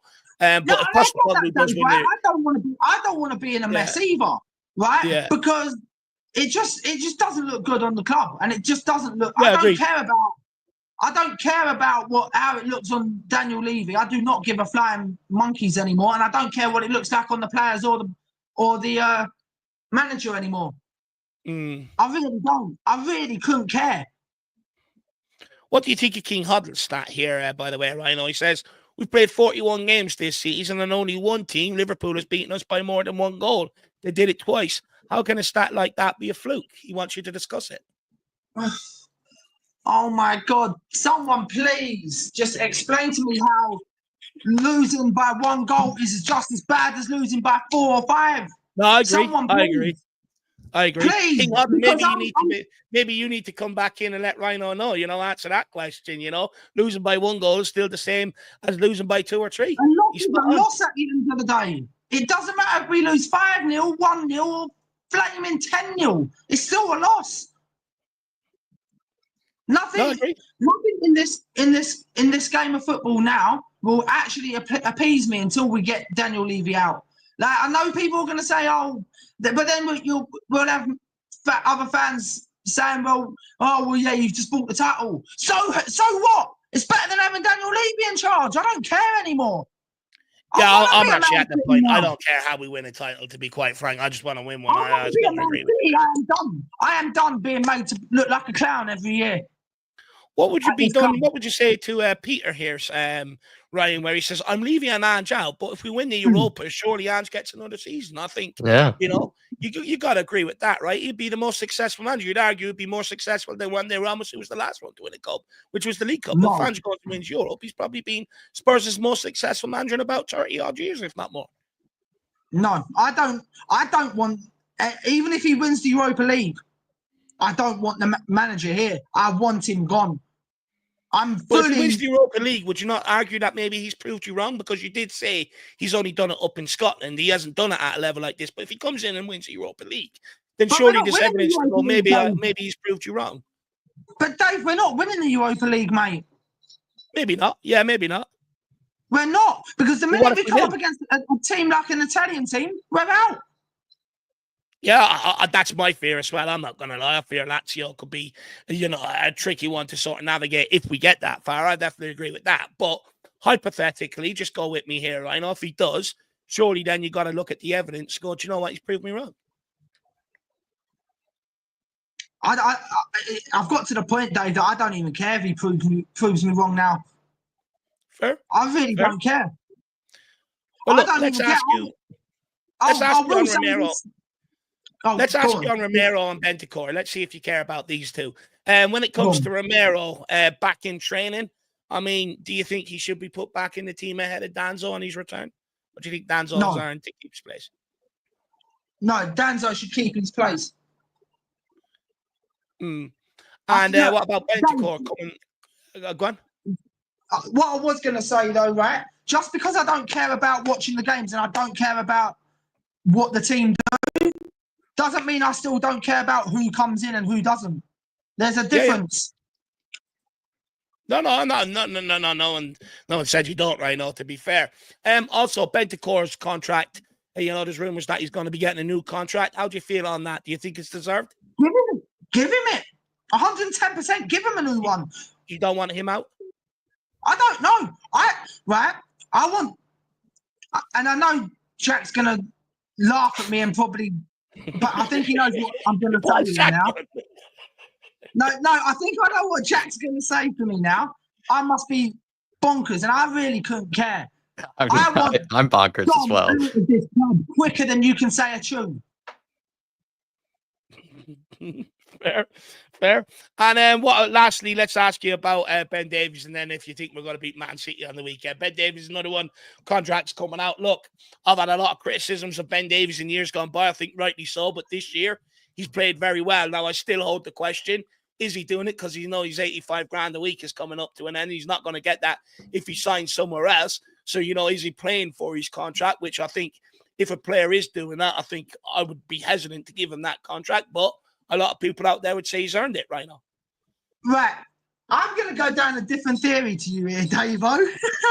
And you might not agree with me on it, but I will give you it anyway. I think give him a new contract, yeah? But hang on. That's not the end of it yet. Give him the new contract and then sell him on. Sell him on? Yeah. How much money do you think we're going to get for him?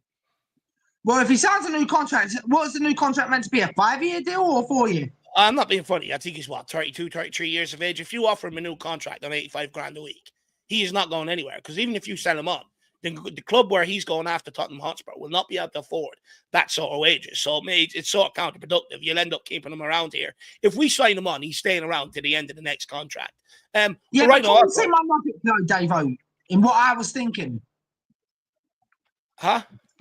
Can you see my logic in what I was where I was going to go to next? No, look, I understand try and get some resale value, but the reality is the money that we're going to be talking for a 33-year-old at the end of his career, it's not much in the grand scheme of things. And if you do sign him on, it means he ain't going anywhere. He's not going to leave Tottenham. This guy absolutely loves this football club, so much to the point he does more off the field duties than anybody else so that he can keep himself around here. In a way, I think if you're offering him a new contract, he's going to be here. We're not going to offer him a new contract and look to get some resale value. But right now, also, Man City coming up, Wednesday night. I know you said you don't watch the games, but will you be watching this one? And do you think we can beat them, Dave?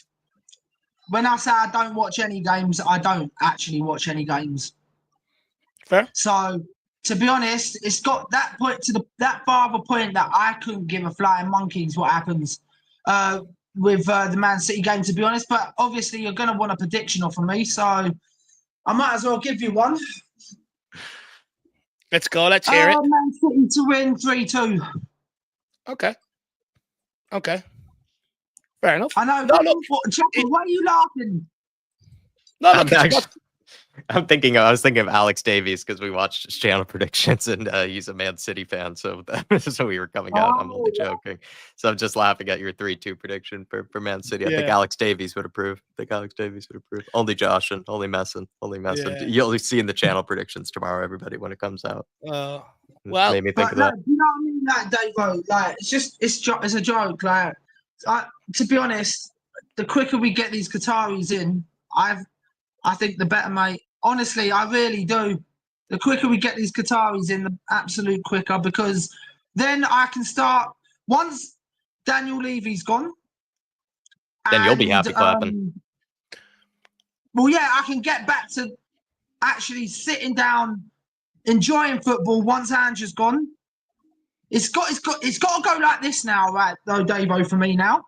For any way of me to even watch another game, right, is for Ange to go, Levy to go, Lange, and Enoch. They all need to be gone before I even think about watching another game. So just quickly, just hypothetically, because I think if Qatar do take over, they're keeping Daniel Levy, in and around the football club. So if they do come in and buy, which is what you want, and they keep Daniel Levy, you still not going to watch games then? Because he's still there. You said he has to go. Right, what if we made it to Europa League final? Would you watch it? No. Fair enough. But look, Rhyo. We'll leave it there. I'm going to go quickly onto your thing, though, Davo, quickly, and then I wanted to just have a little laugh with you, but everyone else had a joke before in the back. But no, to be honest, right, if the Qataris come in and they're the ones financing the money going into the club, fine. I'll sit even if back they down. keep Levy. Yes, because if they're putting if they're putting the money in and Levy's not having any touch of this club football terms, I don't care what he does business term. He can do what he likes on the business front. Yeah, as long as he's there just for the business and not for the football inside, I'll be more than willing to. And they get rid of Ange and they bring in a win now manager, because then we would have more of a chance. Because then we'd have a lot more chance, because we know that Qataris and people like that won't win now managers. Well, I would argue Ange is a win now manager. I sort of tried to highlight that when we signed him. Everyone that thinks he's sitting here for a four-year rebuild and thinks he's okay with it, you're sadly mistaken. That's why he came out all last season and at the start of the summer saying it's about trophies. So he is a win now manager. But anyway, Rhyo, you said there was something else that you said you wanted to just say to me before we let you go. Yeah, well, it was actually to you, Davo. If you haven't got nowhere to stay, Davo, you can always stay at mine with the 3 cats. I hate cats. So I'm going to have to decline on that offer, to be quite fair, Rhyo. I'm not a big fan of cats. So I'm going to have to decline on that. But look, would you be willing to sign off? I think I hate cats more than Dave does, unfortunately. But everybody, we love you guys if you do own cats. We don't, our opinions aren't I that don't discriminate, strong, I just not a fan of them. Yeah, just not a fan of them. But Rhyo, pick yourself up, my man. Really enjoyed it. And we'll speak to you again soon. Get back to playing FIFA or Call of Duty, whatever it is. Oh, no, I was actually playing GTA. I was halfway through a mission. When you got me on, that's why I was thinking, oh, no, I'm on that. I'm like, and you surprised me a bit. We took you away from the club in GTA, so we did. I'm sorry about that, my man. No, but look, good, guys. Anyway, have a good rest of the show, and you're much more better now, Dave, as well, yeah, mate. And I will see you in London, but I don't know what day I'll be down yet, but I will come down to see you. Yeah, well, look, let me know, lad. Let me know, all right? Yeah. Have a good one, Rhyo. Enjoy GTA. Yeah, will too. Bye-bye. Bye. I got to give it to him. He does entertain, and he comes in with his opinion. He won't change. He's got his set standards, and that's it. Whether you like it or not, I suppose you got to admire it. These are my standards. You got to meet them. So, look, good call from Rhyo. I do enjoy speaking to Rhyo, but look, let's keep it moving. The next guest we have on is the one and only Donovan. Let's bring him on. Let's hear what he has to say. Good evening, Donovan. How are you? Ooh, fresh. Very sharp today. Where are you off there? Oh, hey guys, how you doing? You're looking sharp. Are good. you up there? Oh no, not just day off work. You look more Irish than Dave. Mhm. Oh, you got a Yeah, very you Irish. do, actually. You got a very sharp Mm. Irish You do, outfit. actually. How are you feeling after the win at the weekend? Donovan, good 4-1 win. Yeah, that was a good win. They made us work for it though. They were when it was 2-1 there for a long time. It was pretty dicey. It could have went either way there. I was on tipping point, but we got through it. And no one looks back at a 4-1 win and thinks, "What?" Oh, is it me? Papers over cracks and Man City. And I saw a funny comment there where it's like, "This is Man City, not Leicester City, so we're okay." Yeah, I think we'll be okay.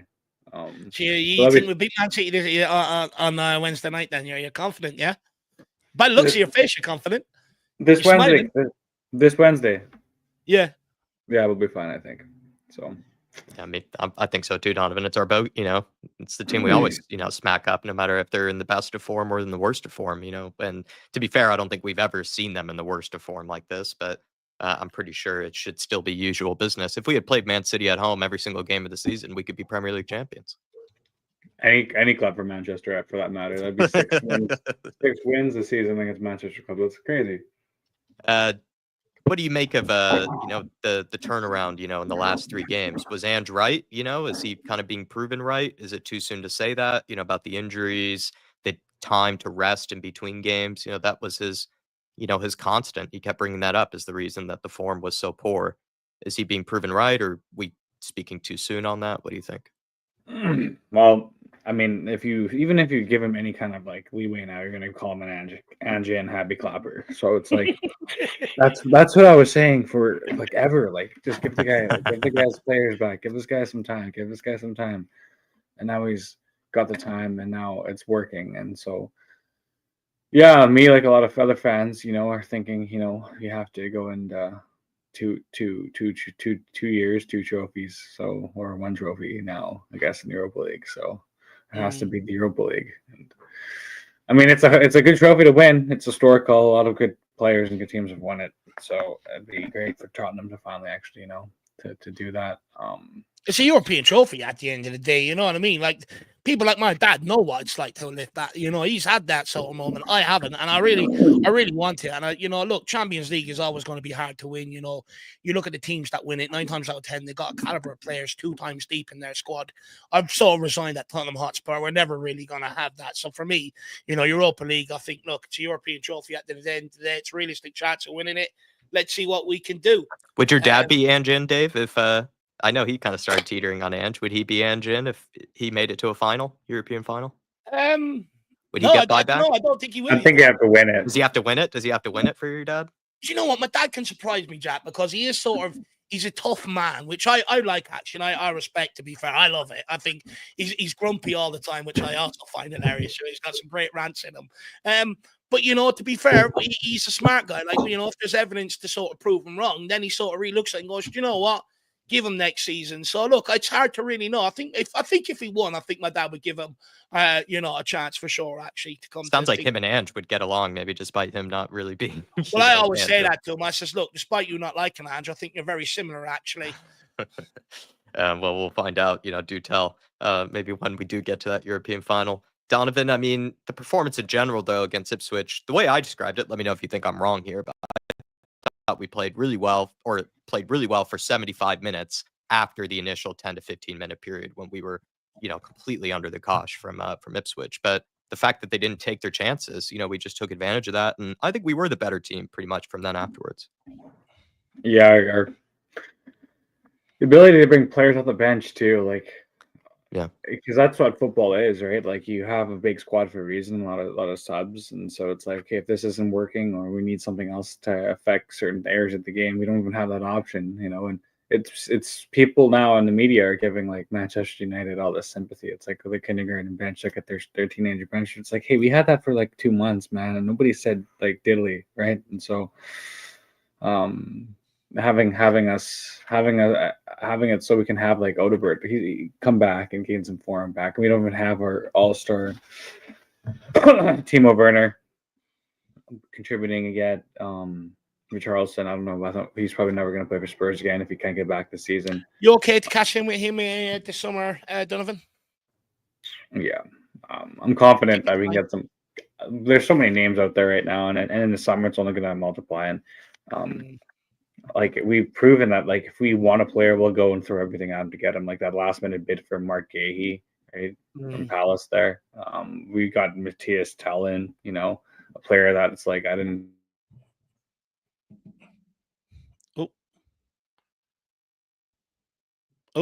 He came back last time. Yeah, he came back. We'll give him a second to see if he comes back. No, if not, it's actually not a bad freeze frame, you know. Yeah, to be fair, it's like for like a YouTube profile. Yeah, let's good. give him a minute here, see if he comes back. We've got the King Huddle says the Europa is the second biggest competition in European football. It's big, all right. I agree with you. It still is. I've never really trust like. Oh, he's back. Looks like he's got your back. Lovely. Hey, he's Donovan. back. I was going to say that not a bad freeze frame there. You look good on the freeze frame, but I'm sorry, we missed what you were saying there on Tell. Oh, I'm just saying how he comes into the squad and he helps us just with his number and his pressing, and he's young and he seems he wants to be here long term and be to help out with Tottenham, right? So it's these young players we've got to build off of and really just you know. What do you think is Tell's best position in terms? Because you know I agree with you. Like we got to try and build them up in that. But what do you think is his best position? You know, is it a case that maybe he's getting lost down the middle, similar to Son when we play him there? Is he better on the wing? Where do you see him in his future?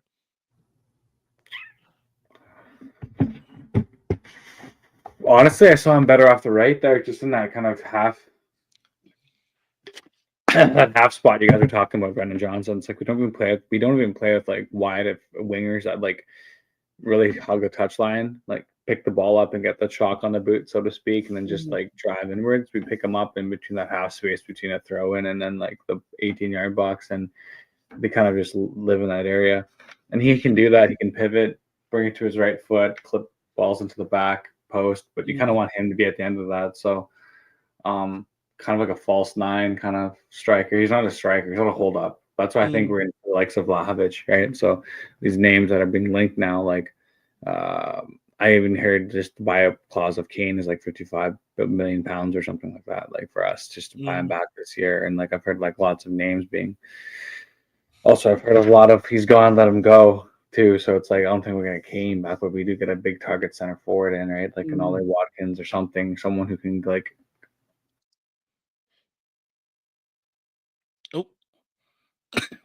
Ollie Watkins, yeah, someone like Ollie Watkins, you're saying.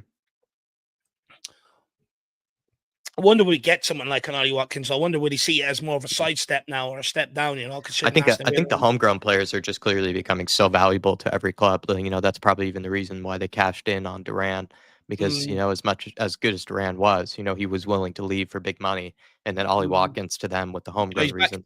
Oh, yep, got back. No, sorry, we were just questioning. You know, would Spurs really be able to get someone like Watkins? You know, we were sort of, you know, saying does he see it as more of a sidestep or a backward step now that Villa are in Champions League football?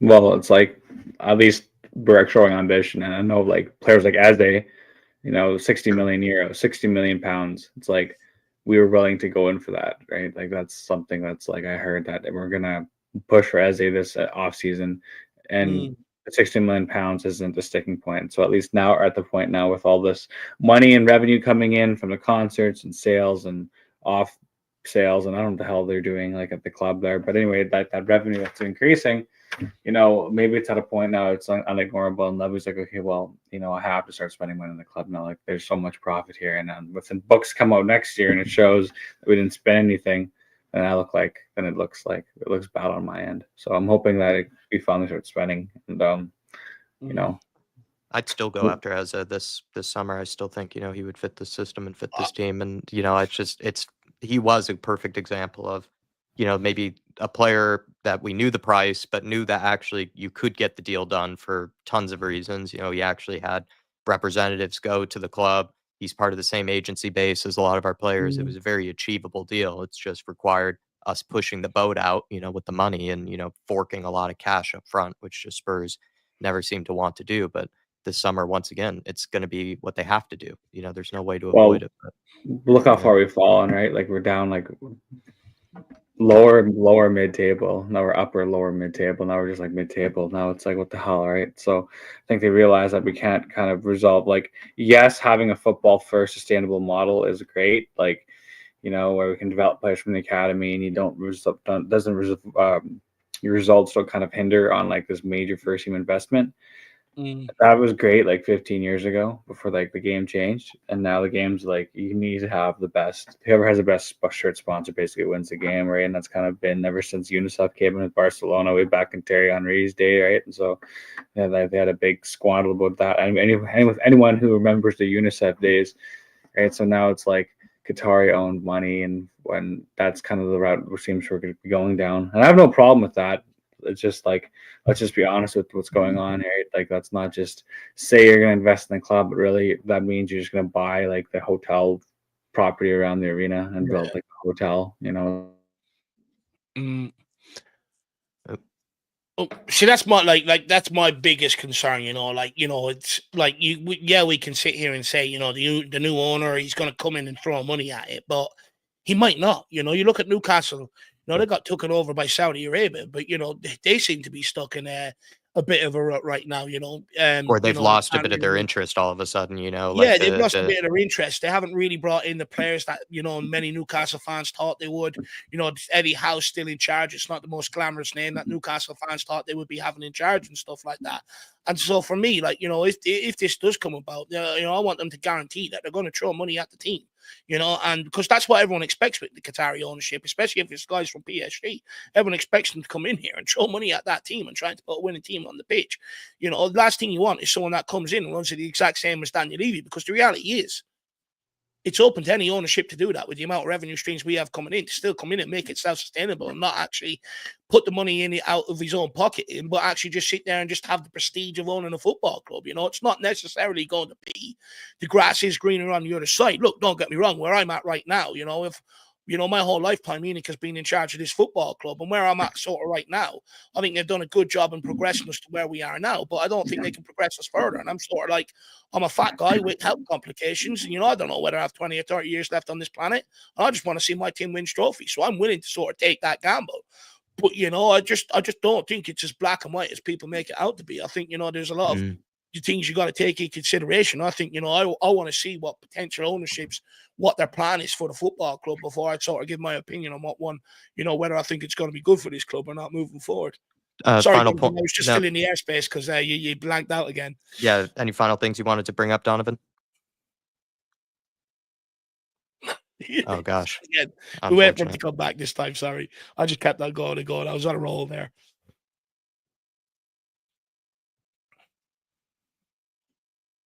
Give him another 10 seconds. If he doesn't come back, we'll have to. We'll be speaking to him anyway with pre-match build-up. Yeah, we'll see you on the pre-match build-up then, Donovan. We'll let you maybe get your points out then, if you are available this Wednesday, of course. Yeah, I'm not sure he's coming back. I'm not sure. You give it another 10 seconds, 10 more seconds. I know Eugene is sitting there praying, going, "Please, I want to come on." You give him another 10 seconds, and we'll see. Yeah. No, he's gone. All right. He's gone. Good call, though, Donovan. Good call. We'll speak to you very soon. We'll speak to you very soon, anyways. We'll be on pre-match build-ups anyway. Yeah. So, you know, and I'll be speaking with the back end, so we can dive in more, you know, into them conversations. But look, we're down to the last two guests. It is Eugene, then followed up by Michael. Let's bring on Eugene. Let's hear what he has to say.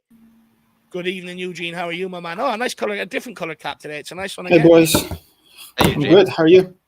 Yeah, not too bad, lad. Not too bad. You must be buzzing with the last 3 wins on the bounce, right?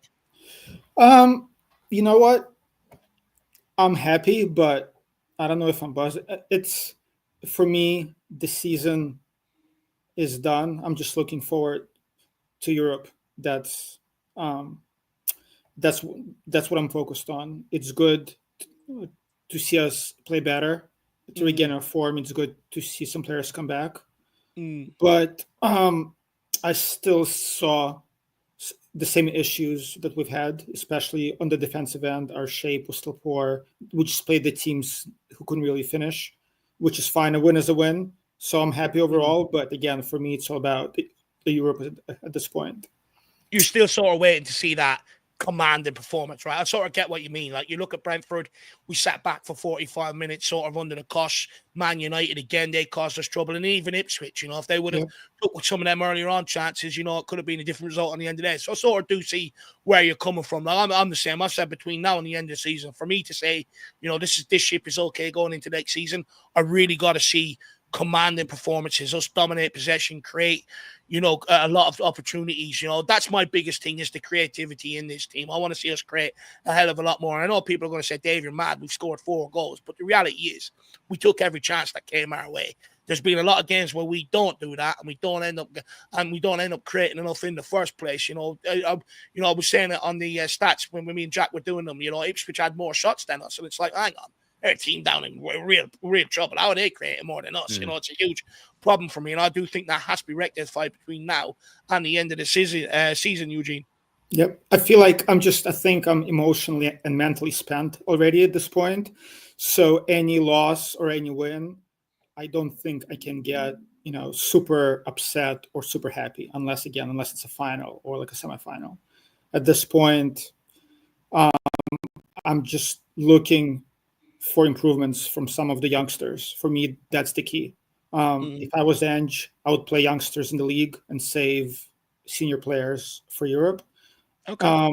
I know that's not going to happen probably, but I do want to see Archie Gray at the 6. That's kind of my biggest issue right now. He's still playing at center back. I feel like Ange can play Danso and Davis at the back and give Archie Gray a chance at the 6. That's my biggest issue at this point. Do you think that will really happen though when Romero and Van de Ven are fully back? Because I want to see him in CDM as well, but I also look at it right now.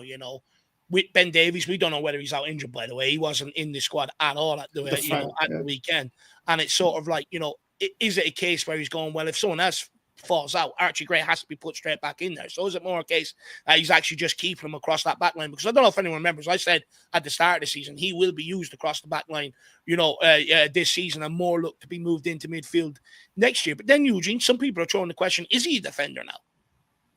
No, he's not. He's definitely not a defender. I don't think he's big enough to be a defender. And again, I mean, he wants to be a 6. And I know his family is very involved in his career, and they see him as a 6 as well. So, and I think when we signed him, we gave him some guarantees. 1 was the playing time, and 2, career-wise, I think midfield is where he will be. My only concern is that Ange gives him that opportunity this season, if possible. But again, like for me, seeing Gray, Spence, Bergvall is really encouraging. And actually, I'm very surprised by Dan. So I didn't know much about him, but watching him play, he looked pretty solid. So overall, things. Well, Romero's coming back. Do you think, he should walk straight back in ahead of Danzo? Because, look, I said to Chris, for me, if I'm the manager, I am putting Romero back in despite how well Danzo's done. I think he has to. Ange has to put Romero back in. Just is that sign of weakness on his behalf, though? No, I mean, I think any manager just, when a player who is a vice captain and who has that status on the team comes back, any manager would play him. So don't think that's an issue unless there's some indication from Romero that he wants to leave next season. If that's the case, I'd bench him. But again, on the other hand, in Europe, you got to play your best squad, right, in order to have a best chance to win. And now with everybody coming back, not everybody, but with players coming back, I'm super, it's funny, I'm super critical of Johnson. Don't think he is that guy for us. But on the other hand, for some reason, it seems like our system relies on somebody being in the back post on that right-hand side. With Johnson out, we struggled to score 2 goals. We couldn't score. Now he's back, and every time it's like a warm, it's like a comfort food or like a blanket. Every time I see Son run with the ball, I know that Johnson is going to be in the back post for a tap in. So it's just interesting how the system is so reliant on somebody with pace to be at that back post. Can I ask you a question? Can I ask you a question on that, Eugene? Because look, I've heard this a lot, actually, where, the system is relying on Johnson being at the back post. Could it be a case that the system is designed like that to counter Johnson's weaknesses? No point of Ange going down his side with the ball and ask him to do what Son's doing, because he can't do it. So is it a case that it's actually a system adjusted to his weaknesses? Well, but look, when Johnson was out and Kulu's on the right-hand side, we seem incapable of scoring goals. Sure. I don't know why that is, right? We don't have the creativity necessary to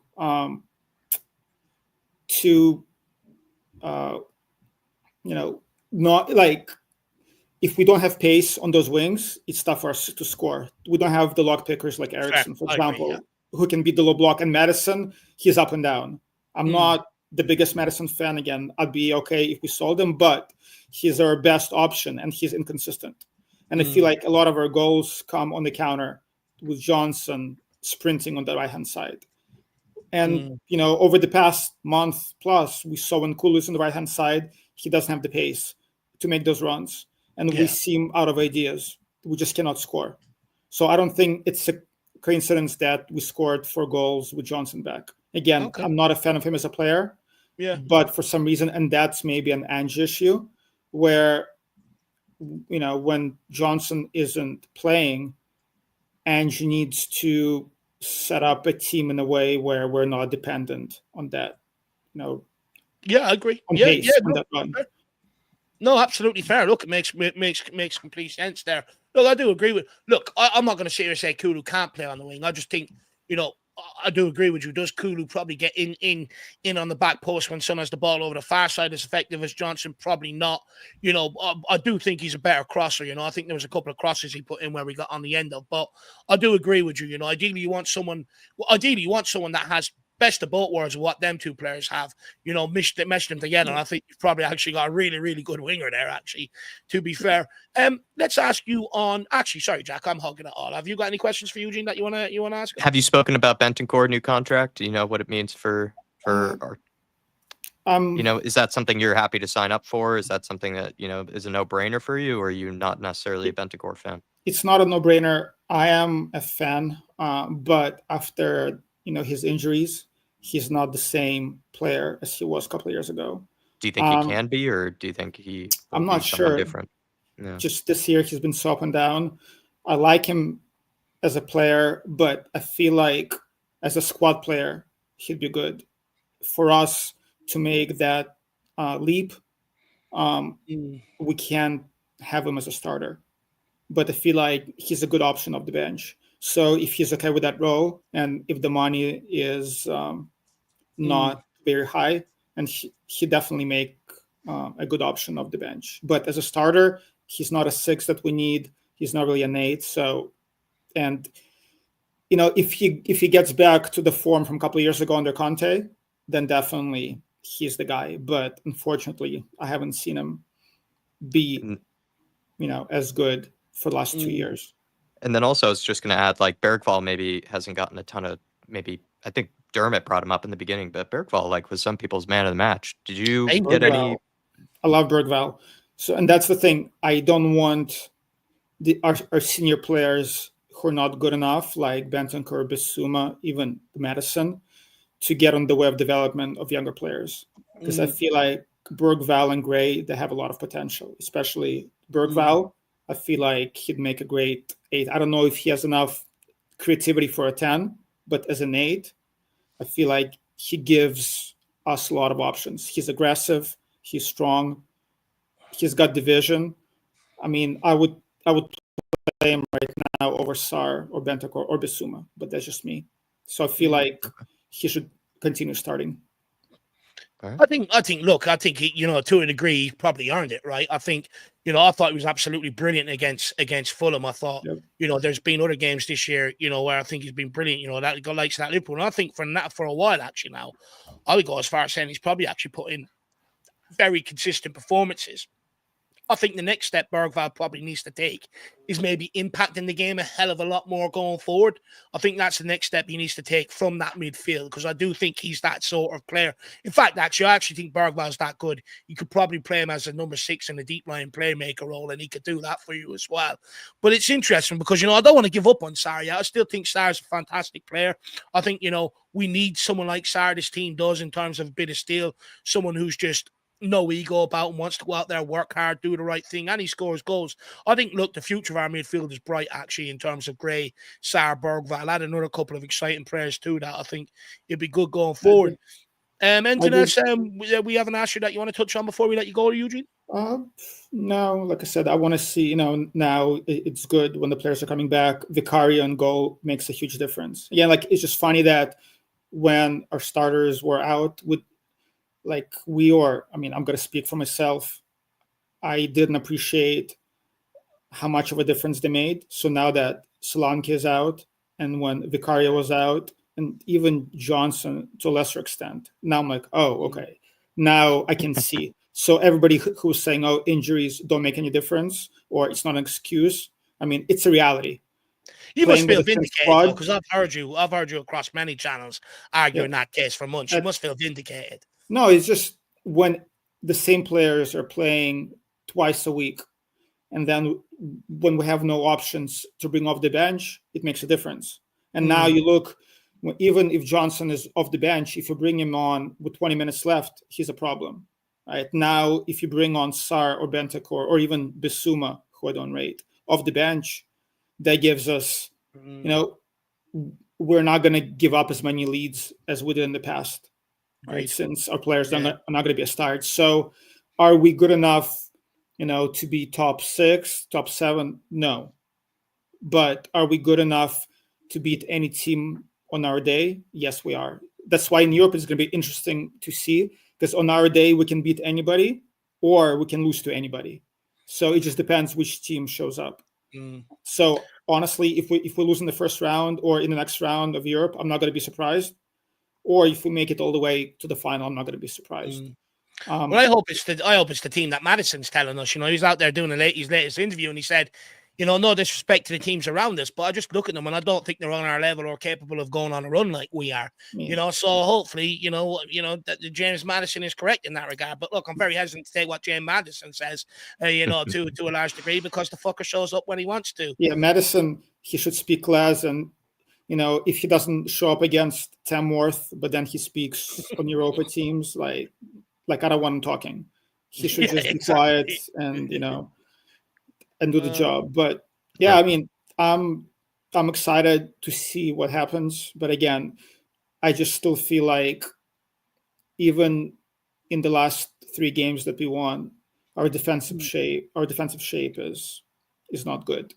We still have the same issues.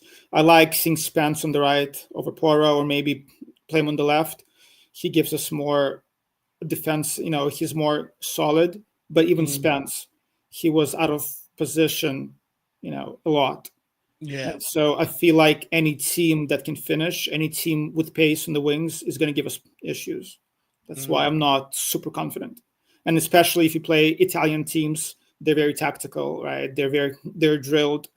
Like we saw when we played Roma, for example. Yeah.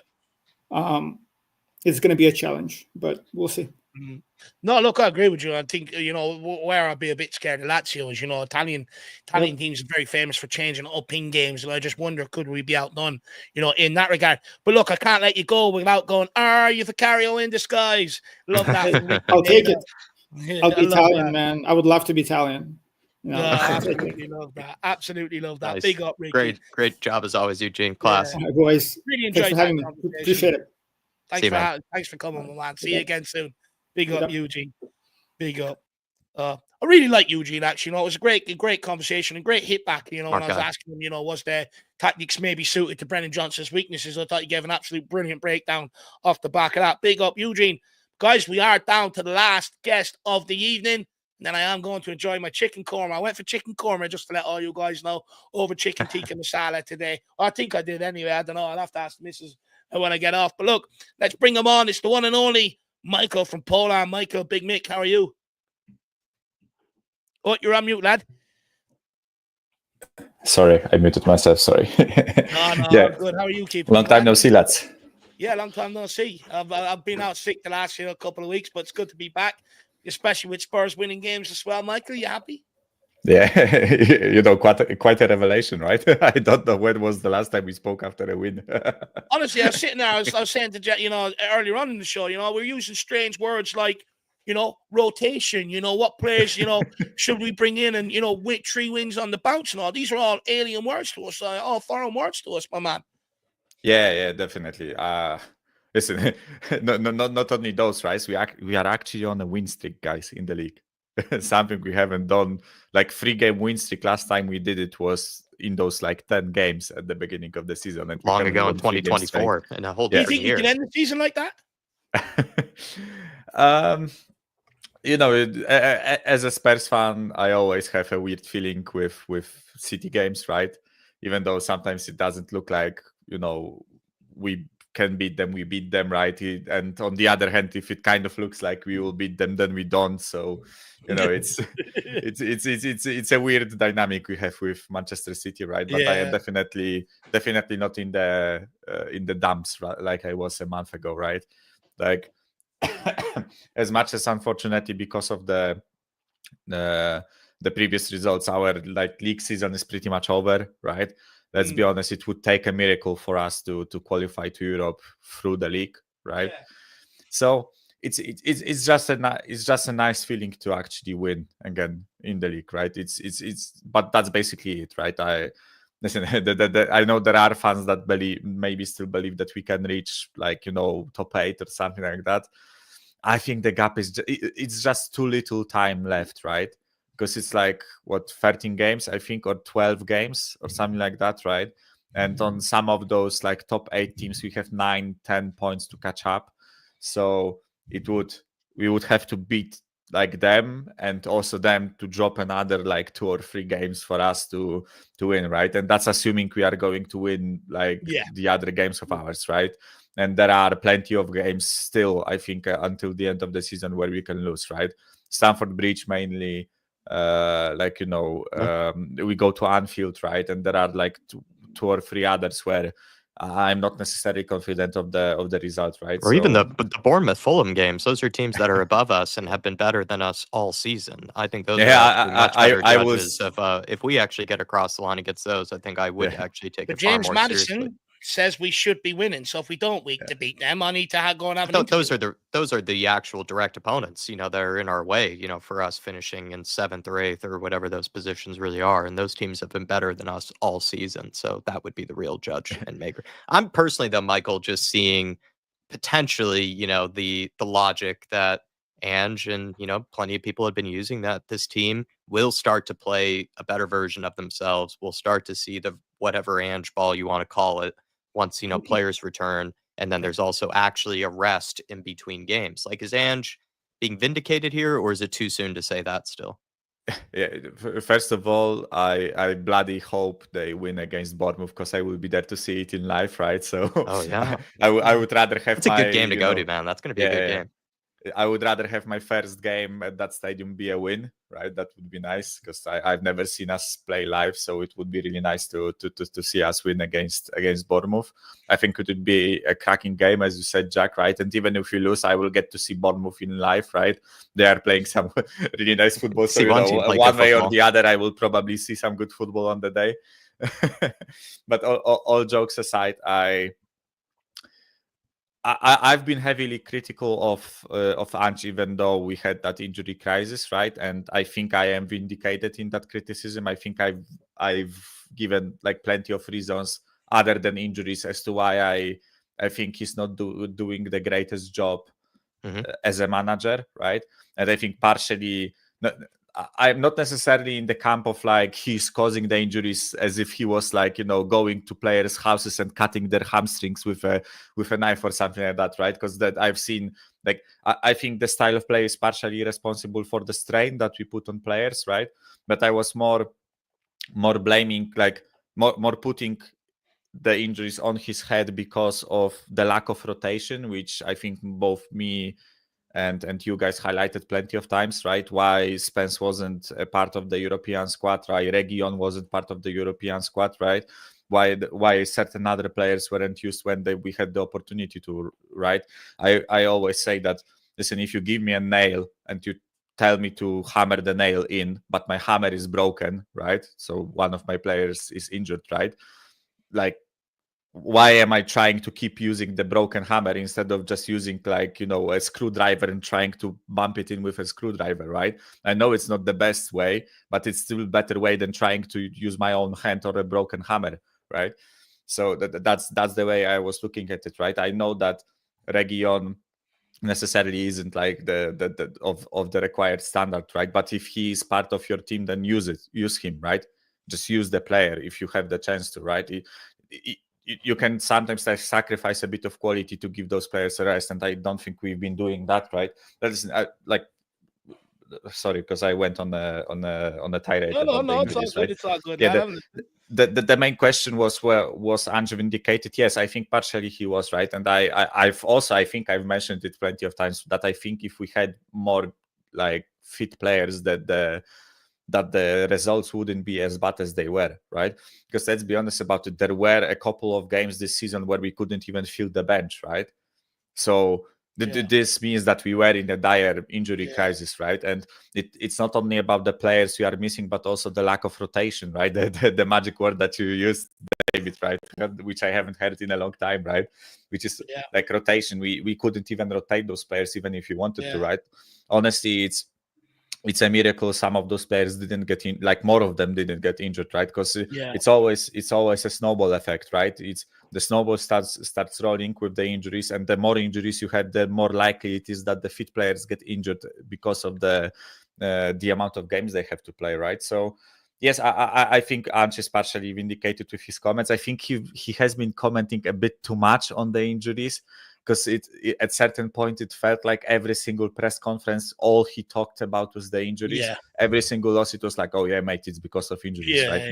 Mate, did you see how many injured players we have? Oh mate, my translator is injured. Oh mate, I am injured, right? It's like, yeah, we get it, we are in an injury crisis, but I still think there were just a couple of matches where I think he could have done a better job and try to win, especially like Leicester at home, right? Like, guys, they are, I think they lost 11 out of 12 matches, last matches that they played, and the only win they have is against us at our own home. It's like, I know we were in an injury crisis, but come on, like, we should be slapping them at home, right? It's like this Leicester team took 4 points off of us this season, right? It's something that I can't just, you know, forget about the criticism I gave, because now we are on a bit of a winning streak, right? So yeah, sorry, long-winded answer. No, look, I agree with you, but I think appreciate the honesty. Appreciate the honesty. Yeah, I think one thing that needs to be highlighted, though, like I do get what you're saying. You know, we should be beating the likes of Leicester. Look, I believe in that. You know, you should be able to put your B squad out there and beat them, to be quite frank.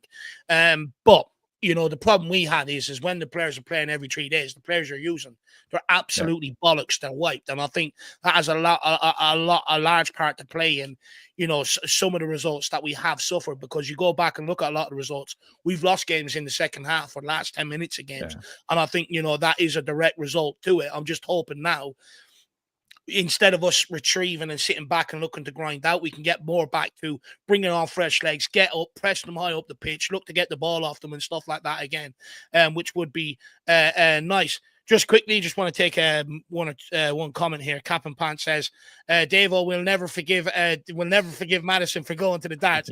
But you know what it is? I will forgive him if he does it on the football pitch consistently. My big problem is, I think Maddison is a really, really good player, and I think there's a lot more in there than what he's showing, but he doesn't do it consistently. And as I've been consistent with this all my life, there is nothing worse than a player with ability who just won't bring the best out of himself. There's nothing worse, because you are wasting your talent. And you'll only look back on it when you're 50, sitting there like me, fat and old, you know, looking back on it going, oh, if only. You know, I'm one of them guys. You know, did I get the best out of the talent I had growing up? Probably not. You know what I mean? I could probably have a different part right now. So that's why I get angry with these guys. I've been there. I've done it. You know what I mean? To a large degree. And I just think, you know, like I've always said, if you've got a shit player and he's shitting his genuine trying, I said, you know what, it's not his fault. I've always been like that. But with Maddison, it's like, don't go to the darts when you're not performing on the football pitch.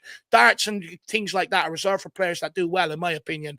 You know, I had no problem with the Celtic squad being there, but they win every week. So, you know, they were allowed to go there and have a piss up. Ugly Fish with a sticker as well, Jack. I think he put in a hippo. He says, I don't know what the hippo is doing. I just wanted to give £4. Hopefully nothing explicit. Hopefully YouTube haven't changed that up on us and it's doing something explicit. So it was like, he's like, cut it. He's like, cut it. It's almost Fair like it's almost like, Looks like he's playing with himself there, to be fair. Yeah, I agree with you. Michael, perfect. Yeah, it's the international symbol of cut the line. No, everyone's done brilliant. With that one, Ugly Fish. I really appreciate the support. Really appreciate the support. Michael, let's ask you on Bentancur's contract, buddy. Yeah.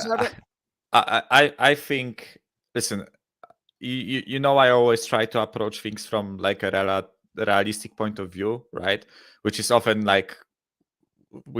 means that, you know, when people say about, oh, we need to do a rebuild, we need to sell this player, that player, and they list of 12 names, right? I'm like, yes, I agree that those players aren't good enough, but all of them won't leave at the same time, right? You need to, unfortunately, like, unless you bring in the money that Chelsea did, right? Or you have the spending power of Manchester City, even us as a financially stable like club, we can't move on 12 players and bring another 12 in. Agreed, right? Yeah. Or we can move 12 players, but we will bring in 7 or 6, right? You've got to build it off where we are right now. It's the best time we've had in a long time in terms of all you need to do now is if you want to bring players in, then you just got to ship whoever you're replacing them for. Yeah. So I think the club are looking at this from the perspective of we probably will replace like 1 or 2 midfielders max, right? Because we also have other areas of the pitch where we need to invest, right? So I think they just made the calculated decision on whether it's Bissouma or Bentancur, basically, right? That's how I look at it. For me, the fact that we are now like starting to hear like information about Bentancur, getting a new contract, right? For me, it means Bissouma will be sold in the summer. And I think I again to back my own point, right? I think both of them aren't, especially this season, haven't performed to a good enough standard, right? But I think one of them has to be kept purely from the fact that, first of all, that they are experienced, whether you like it or not, they are experienced players, right? And second of all, as I said, I don't think we can replace both of them, right, at the same time and bring in like enough quality to actually see an upgrade in both positions, right? So even if we sold Bissouma and Bentancur, I don't see this club spending like 50 million per midfielder, right? So 100 million on 2 midfielders to actually see an upgrade, right? So I would rather them sell on Bissouma, for example, and use like the Bissouma money and like a bit of their own to bring in £150 million midfielder or £40 million midfielder that's actually better than Bissouma. And Bentancur, I think, listen, I know he hasn't been performing up to the standard, right? But I actually think he's a good player. I think there is a player in there. I think he's hot and cold, right? I think there are some performances where you look at him and you're like, fucking hell, like, mate, you know, like he's bossing the midfield. And there are other games where you are like, you know, where is Bentancur? I forgot that he's playing, right? But I would rather have him because he's like more disciplined. And I think he's more, he has that like a bit of a bozo gene, right? But I think it's a bozo gene rather than the complete loss of concentration like it's with Bissouma, right? Yeah. Because I think that like Bentancur will fly into a challenge and get himself like a yellow card, right? But Bissouma will, you know, completely just, you know, doze off for a second, right? And forget that he's on the pitch and you lose a goal because of that, right? So I think Bentancur is just a bit more like stable as a player. And I also think that he, like, whether we like it or not, he's one of the most decorated players in that squad, right? He's won plenty of league titles with Juventus, right? And other cups with them. And he's like quite like he's on the like, you know, the other side of 25 plus, right? So I think he is partially a leader in this squad, right? So I am okay with him getting a new contract, right? Assuming Bissouma gets sold, right? Because if we suddenly learn tomorrow that Bissouma also is getting a new contract, then we have a problem, right? Because I think this midfield needs an upgrade, right? Totally. Yeah. No. Look, I do you know what? I see a lot more people saying that between the, towards the end of this season that they would like to see that midfield have a bit of an overhaul. For me, just where I'm at, I think, I'd much rather address the final issues across the back line and the issues across the forward line before we even, maybe go in and sort of spend more serious money on that midfield. But it does need to be looked at. That's for sure. I can agree with that. And just lastly, Michael, do you think we're going to beat Man City Wednesday night? As I said, I always have a funny feeling with those City games, right? I know some people might not agree, but I actually think they played quite well against Liverpool, assuming it's against Liverpool, right? Because like people will say, "Oh, look, they lost 2 on the bounce against like Real Madrid and Liverpool, right? Which are basically 2 of the best teams in the entire like, Europe, right? In the world." In the world, of course, right? But it's like I don't think they played that bad. And one thing I am kind of like fearing is what I saw from Savinho and Doku, how they were cooking Trent and Robertson. I am a bit worried that if they do the same thing to like Spence Udogie or Porro, whichever like 2 of them play, right? I don't think we don't have a center back pairing like Van Dijk and Konate, right? We will have like Danso and Davies or Danso and Gray or something along the lines, right? So we won't be as good at stopping, whatever they create from those wing positions, right? I think the lack of Haaland is a good thing for us. I think the fact that they don't have a focal point in the attack hurts them, and it also hurt them against Liverpool. So I see the chance in that in us defending, but I think they are still wide open defensively. They have been shocking defensively this season. Like some of the individual performances from City defenders have been really, really bad. So that's where I see our strength. I actually think this will be not like a high scoring game, like a 4-3 or something stupid like that, right? But I think it will be like a 2-2 or a 2-1 in our favor or a 3-2 in our favor, like, around like four goals, I think.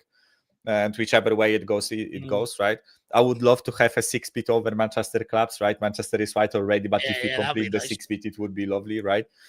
So that's how I look at it. I think that this will be quite an entertaining game. At least I hope. And listen, I really hope that we win. This will be like 4 wins on the bounce, right? Which is a lovely thing. Something that we haven't had the pleasure of viewing in a long time, right? But if I can, boys, I want to like touch on one thing too, the European draw, and I actually want to ask you how do you view the Europa League draw? Like I think it's the luckiest we could have gotten, to be honest. I think it's pretty much set up in our favor, Michael. If you ask me. I think we should be favourites, to get to the semi-final. Like, look, we should be beaten out now. Mikey Moore turned it on for 45 minutes and we bet them in the group stage. That shouldn't even be a contest, especially if we're going at it with our best team. I think Ajax, Frankfurt, I think I would prefer Ajax out of the 2. I think Frankfurt becomes a little bit tricky. You look at a lot of their players there. We've sort of been linked with a lot of them in the past as well. Then for me, it just comes down to you're probably going to get Lazio in the semi-final if we make it that far. I just fear against Italian teams, because they do have the smarts tactically. Like, there's a reason why you look at all 3 competitions, they get far, they make finals, consistently. There's a reason. Not in Champions League this season. Not in Champions League this season. Not in Champions League, but look at previous seasons. Their European coefficient was better than England. Germany as well. Michael, pleasure as always, sir. I was just taking shots at Milan, Juve, and Atalanta bottling it in the playoffs, right? But I quickly to give you my own opinion. I also think that we were quite lucky with the draw. I am super stoked that we dodged Sociedad. I know they aren't doing well in the league, but I think Spanish teams in the European competitions are always dangerous. And I just pray to God Roma do a job on Bilbao. I don't believe that they will.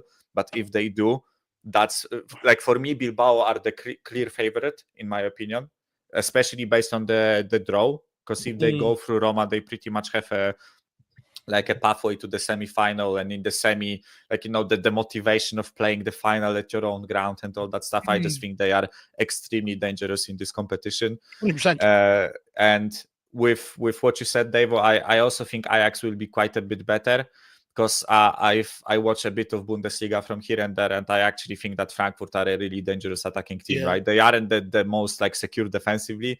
They tend to have bozo moments of them, like themselves, right? But I think attacking wise, they are really, really dangerous. They are a structured team. Also, they play from time to time. They play free at the back, right? Which we haven't necessarily done the best against free at the back systems, right? Yeah. So.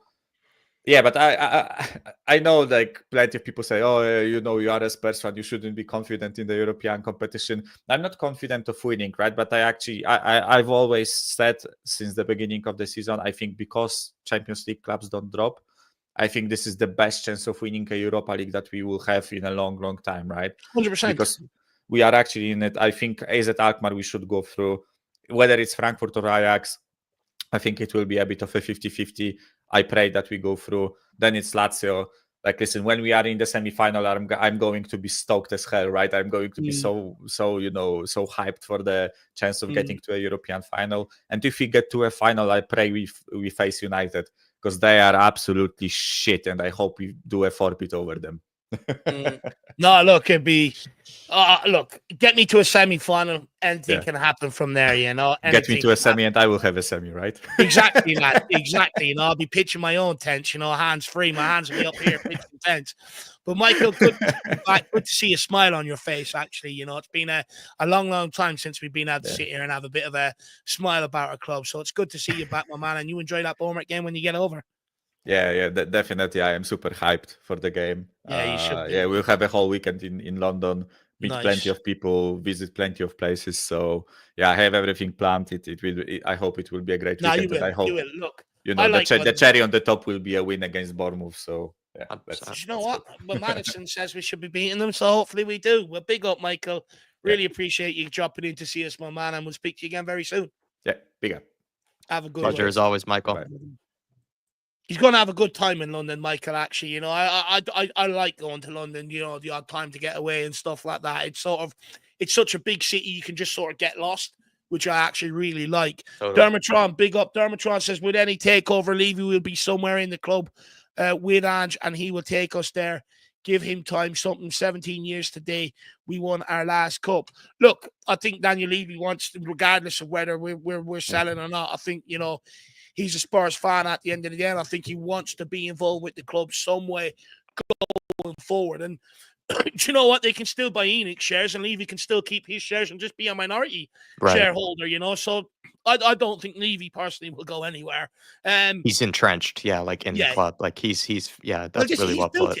You know, don't get me wrong, the football club and everything else was there, but the modern day Tottenham Hotspur, he's built. Do you think he's going to want someone else, you know, taking on that legacy and stuff? I don't think so, personally. He's a bit, you know, it's become his project. It's become his thing. Like, if he were to then leave it all behind, I'm not even sure what Daniel Levy would do after that. Maybe he just becomes an accountant somewhere, but it's nowhere. He's also practically a multi-hundred millionaire too. So it's just, you know, he's a guy that, you know, this is his thing. Even if he's not good at it, in plenty of people's opinions, it's what he wants to be doing. But you said it well, Dave. You said it well. And then Dermo says about Ange Postecoglou. Look, Dermo, you know what? We could sit here and say give a manager time. Realistically, unless you're going to back it properly, it doesn't matter how long you give them. You know, time and backing come hand in hand in my opinion. Like, you don't back Ange properly this summer. What good is time next season? What good is it? You know, we're giving him time this season, but what good has it been to him? It hasn't. You've got to back it properly, regardless of the bloody manager in the door. And I think this is something I want all Spurs fans to get on this summer so that we can get pressure on them to get the right signings in the door. But big up, Dermo. And then PH family, great show, Dave and Jack. And top banter in the chat, as usual. Big up, PH family. I'm glad you've enjoyed it, man. Very, very kind of you. Thank you very much. It'd be nice to speak to you someday. You know, you've been around a long time. It'd be nice to have a little chat with you as well someday, PH family. Big yourself up. Really appreciate the kind words and the support. And they keep coming. Stephen Ward was in here, says, I like your channel, guys. Very balanced. And you are happy to admit when you were wrong. Your criticisms are measured and not negative. Well done. Well, you know what? appreciate that, because usually the minute I open my mouth in a negative way, I get told I'm too negative and shit like that. So, do you know what? I really appreciate you can see through it. So, thank you very much, Stephen Moore. Big yourself up. Then we've got this from Destiny. He says, I love how we all become managers when we come on YouTube. Football, I love you. Look, this is what it's all about, you know. We all think we can do the job, right? And then he also says, the respect Jack and Dave have for each other is admirable. It's life goals. Look, at the end of the day, you know, I'd like to think, you know, we're two people that came together without seeing each other in person, and that put our trust in each other. And, you know, I'd like to think we've enhanced each other's life, probably put each other on a path where maybe we didn't expect our life to go. And I think, you know, the respect is only, you know, both ways. Look, I really respect Jack. It's nice when I'm sick just to be able to go, you know what, just concentrate and get yourself better, Dave. You know, and Jack can go off and, you know, get things together. Jack's been big in this channel in terms of help driving it forward, new things to do. You know, anything that I would like to do, Jack tries his best to make it happen and stuff like that. So, you know, respect. And at the end of the day, I believe you should always have respect in life. You should respect your parents, your family, your elders. And if you're out in public, try and have respect for people around you. That's just the way I've always been. You know, it's been drilled into me. Respect is key in life. Jack, anything you want to say before we end off? It's a, like any partnership, you know, it is a team, you know, like you both have, you know, I don't know, like I think we both, you know, bring the best out of each other, really, you know, and I think we both complement each other super, super well. So I think, you know, with anything, then you just have to sort of continue to drive and just continue to sort of build, you know, something. But like it's almost like relationship with the missus. It's like relationship with a regular partner. You know, you have to have, you know, sort of the teamwork. You know, there is teamwork in it. You know, there is sort of, you know, the checks and sort of the, you know, you have to make sure that, you know, both people are, you know, just sort of both good. You know, both people are, you know, still believing in the same thing, you know, and all that stuff. So I don't know, running out of cliches. You know, it's almost like talking about Tottenham Hotspur. Good. I like it, you know, and at the end of the day, you know, I think respect is absolutely key, Destiny. But, you know, you don't have to suck them off or act like that. You can still question and stuff like that. So I don't know anyone going, oh, Dave, you said respect is key. You can't question Johnson or Madison or this player or that player, because it's good to question things too. But, guys, absolutely great show. Really enjoyed it today. I want to say a massive thank you to all you guys at home who've tuned in. Keep us entertained and getting your comments in, you know, getting your questions in for us in the chat. Really do appreciate it. These shows are absolutely nothing without you guys tuning in. Also, a massive thank you to all the people who've given up their time this evening who want to come on and have a conversation. Really appreciate you. And then to the Dermotron, Ugly Fish, and PH family as well for the extra support today, guys. Really do appreciate it. But look, we don't stop here. We're back tomorrow. We're hoping to have a debate show tomorrow evening. Plenty of things to talk about. Actually, I'll give you a prelude. I'm sort of coming up with a talking point about why Tottenham tend to give youngsters we purchase more opportunities than youngsters that come through the academy. And I'll give the players and the examples and my reasons why behind it when we get there. So that's what's coming your way tomorrow. Stay tuned. Oh, channel predictions first thing in the morning as well. Box office will give you a right laugh. Dermo was good as well. Make sure you stay tuned for that. We'll see you back here tomorrow, guys. As always, take care. In the big Ange we trust, we never stop. Pick up, everybody. See you next time. See you tomorrow.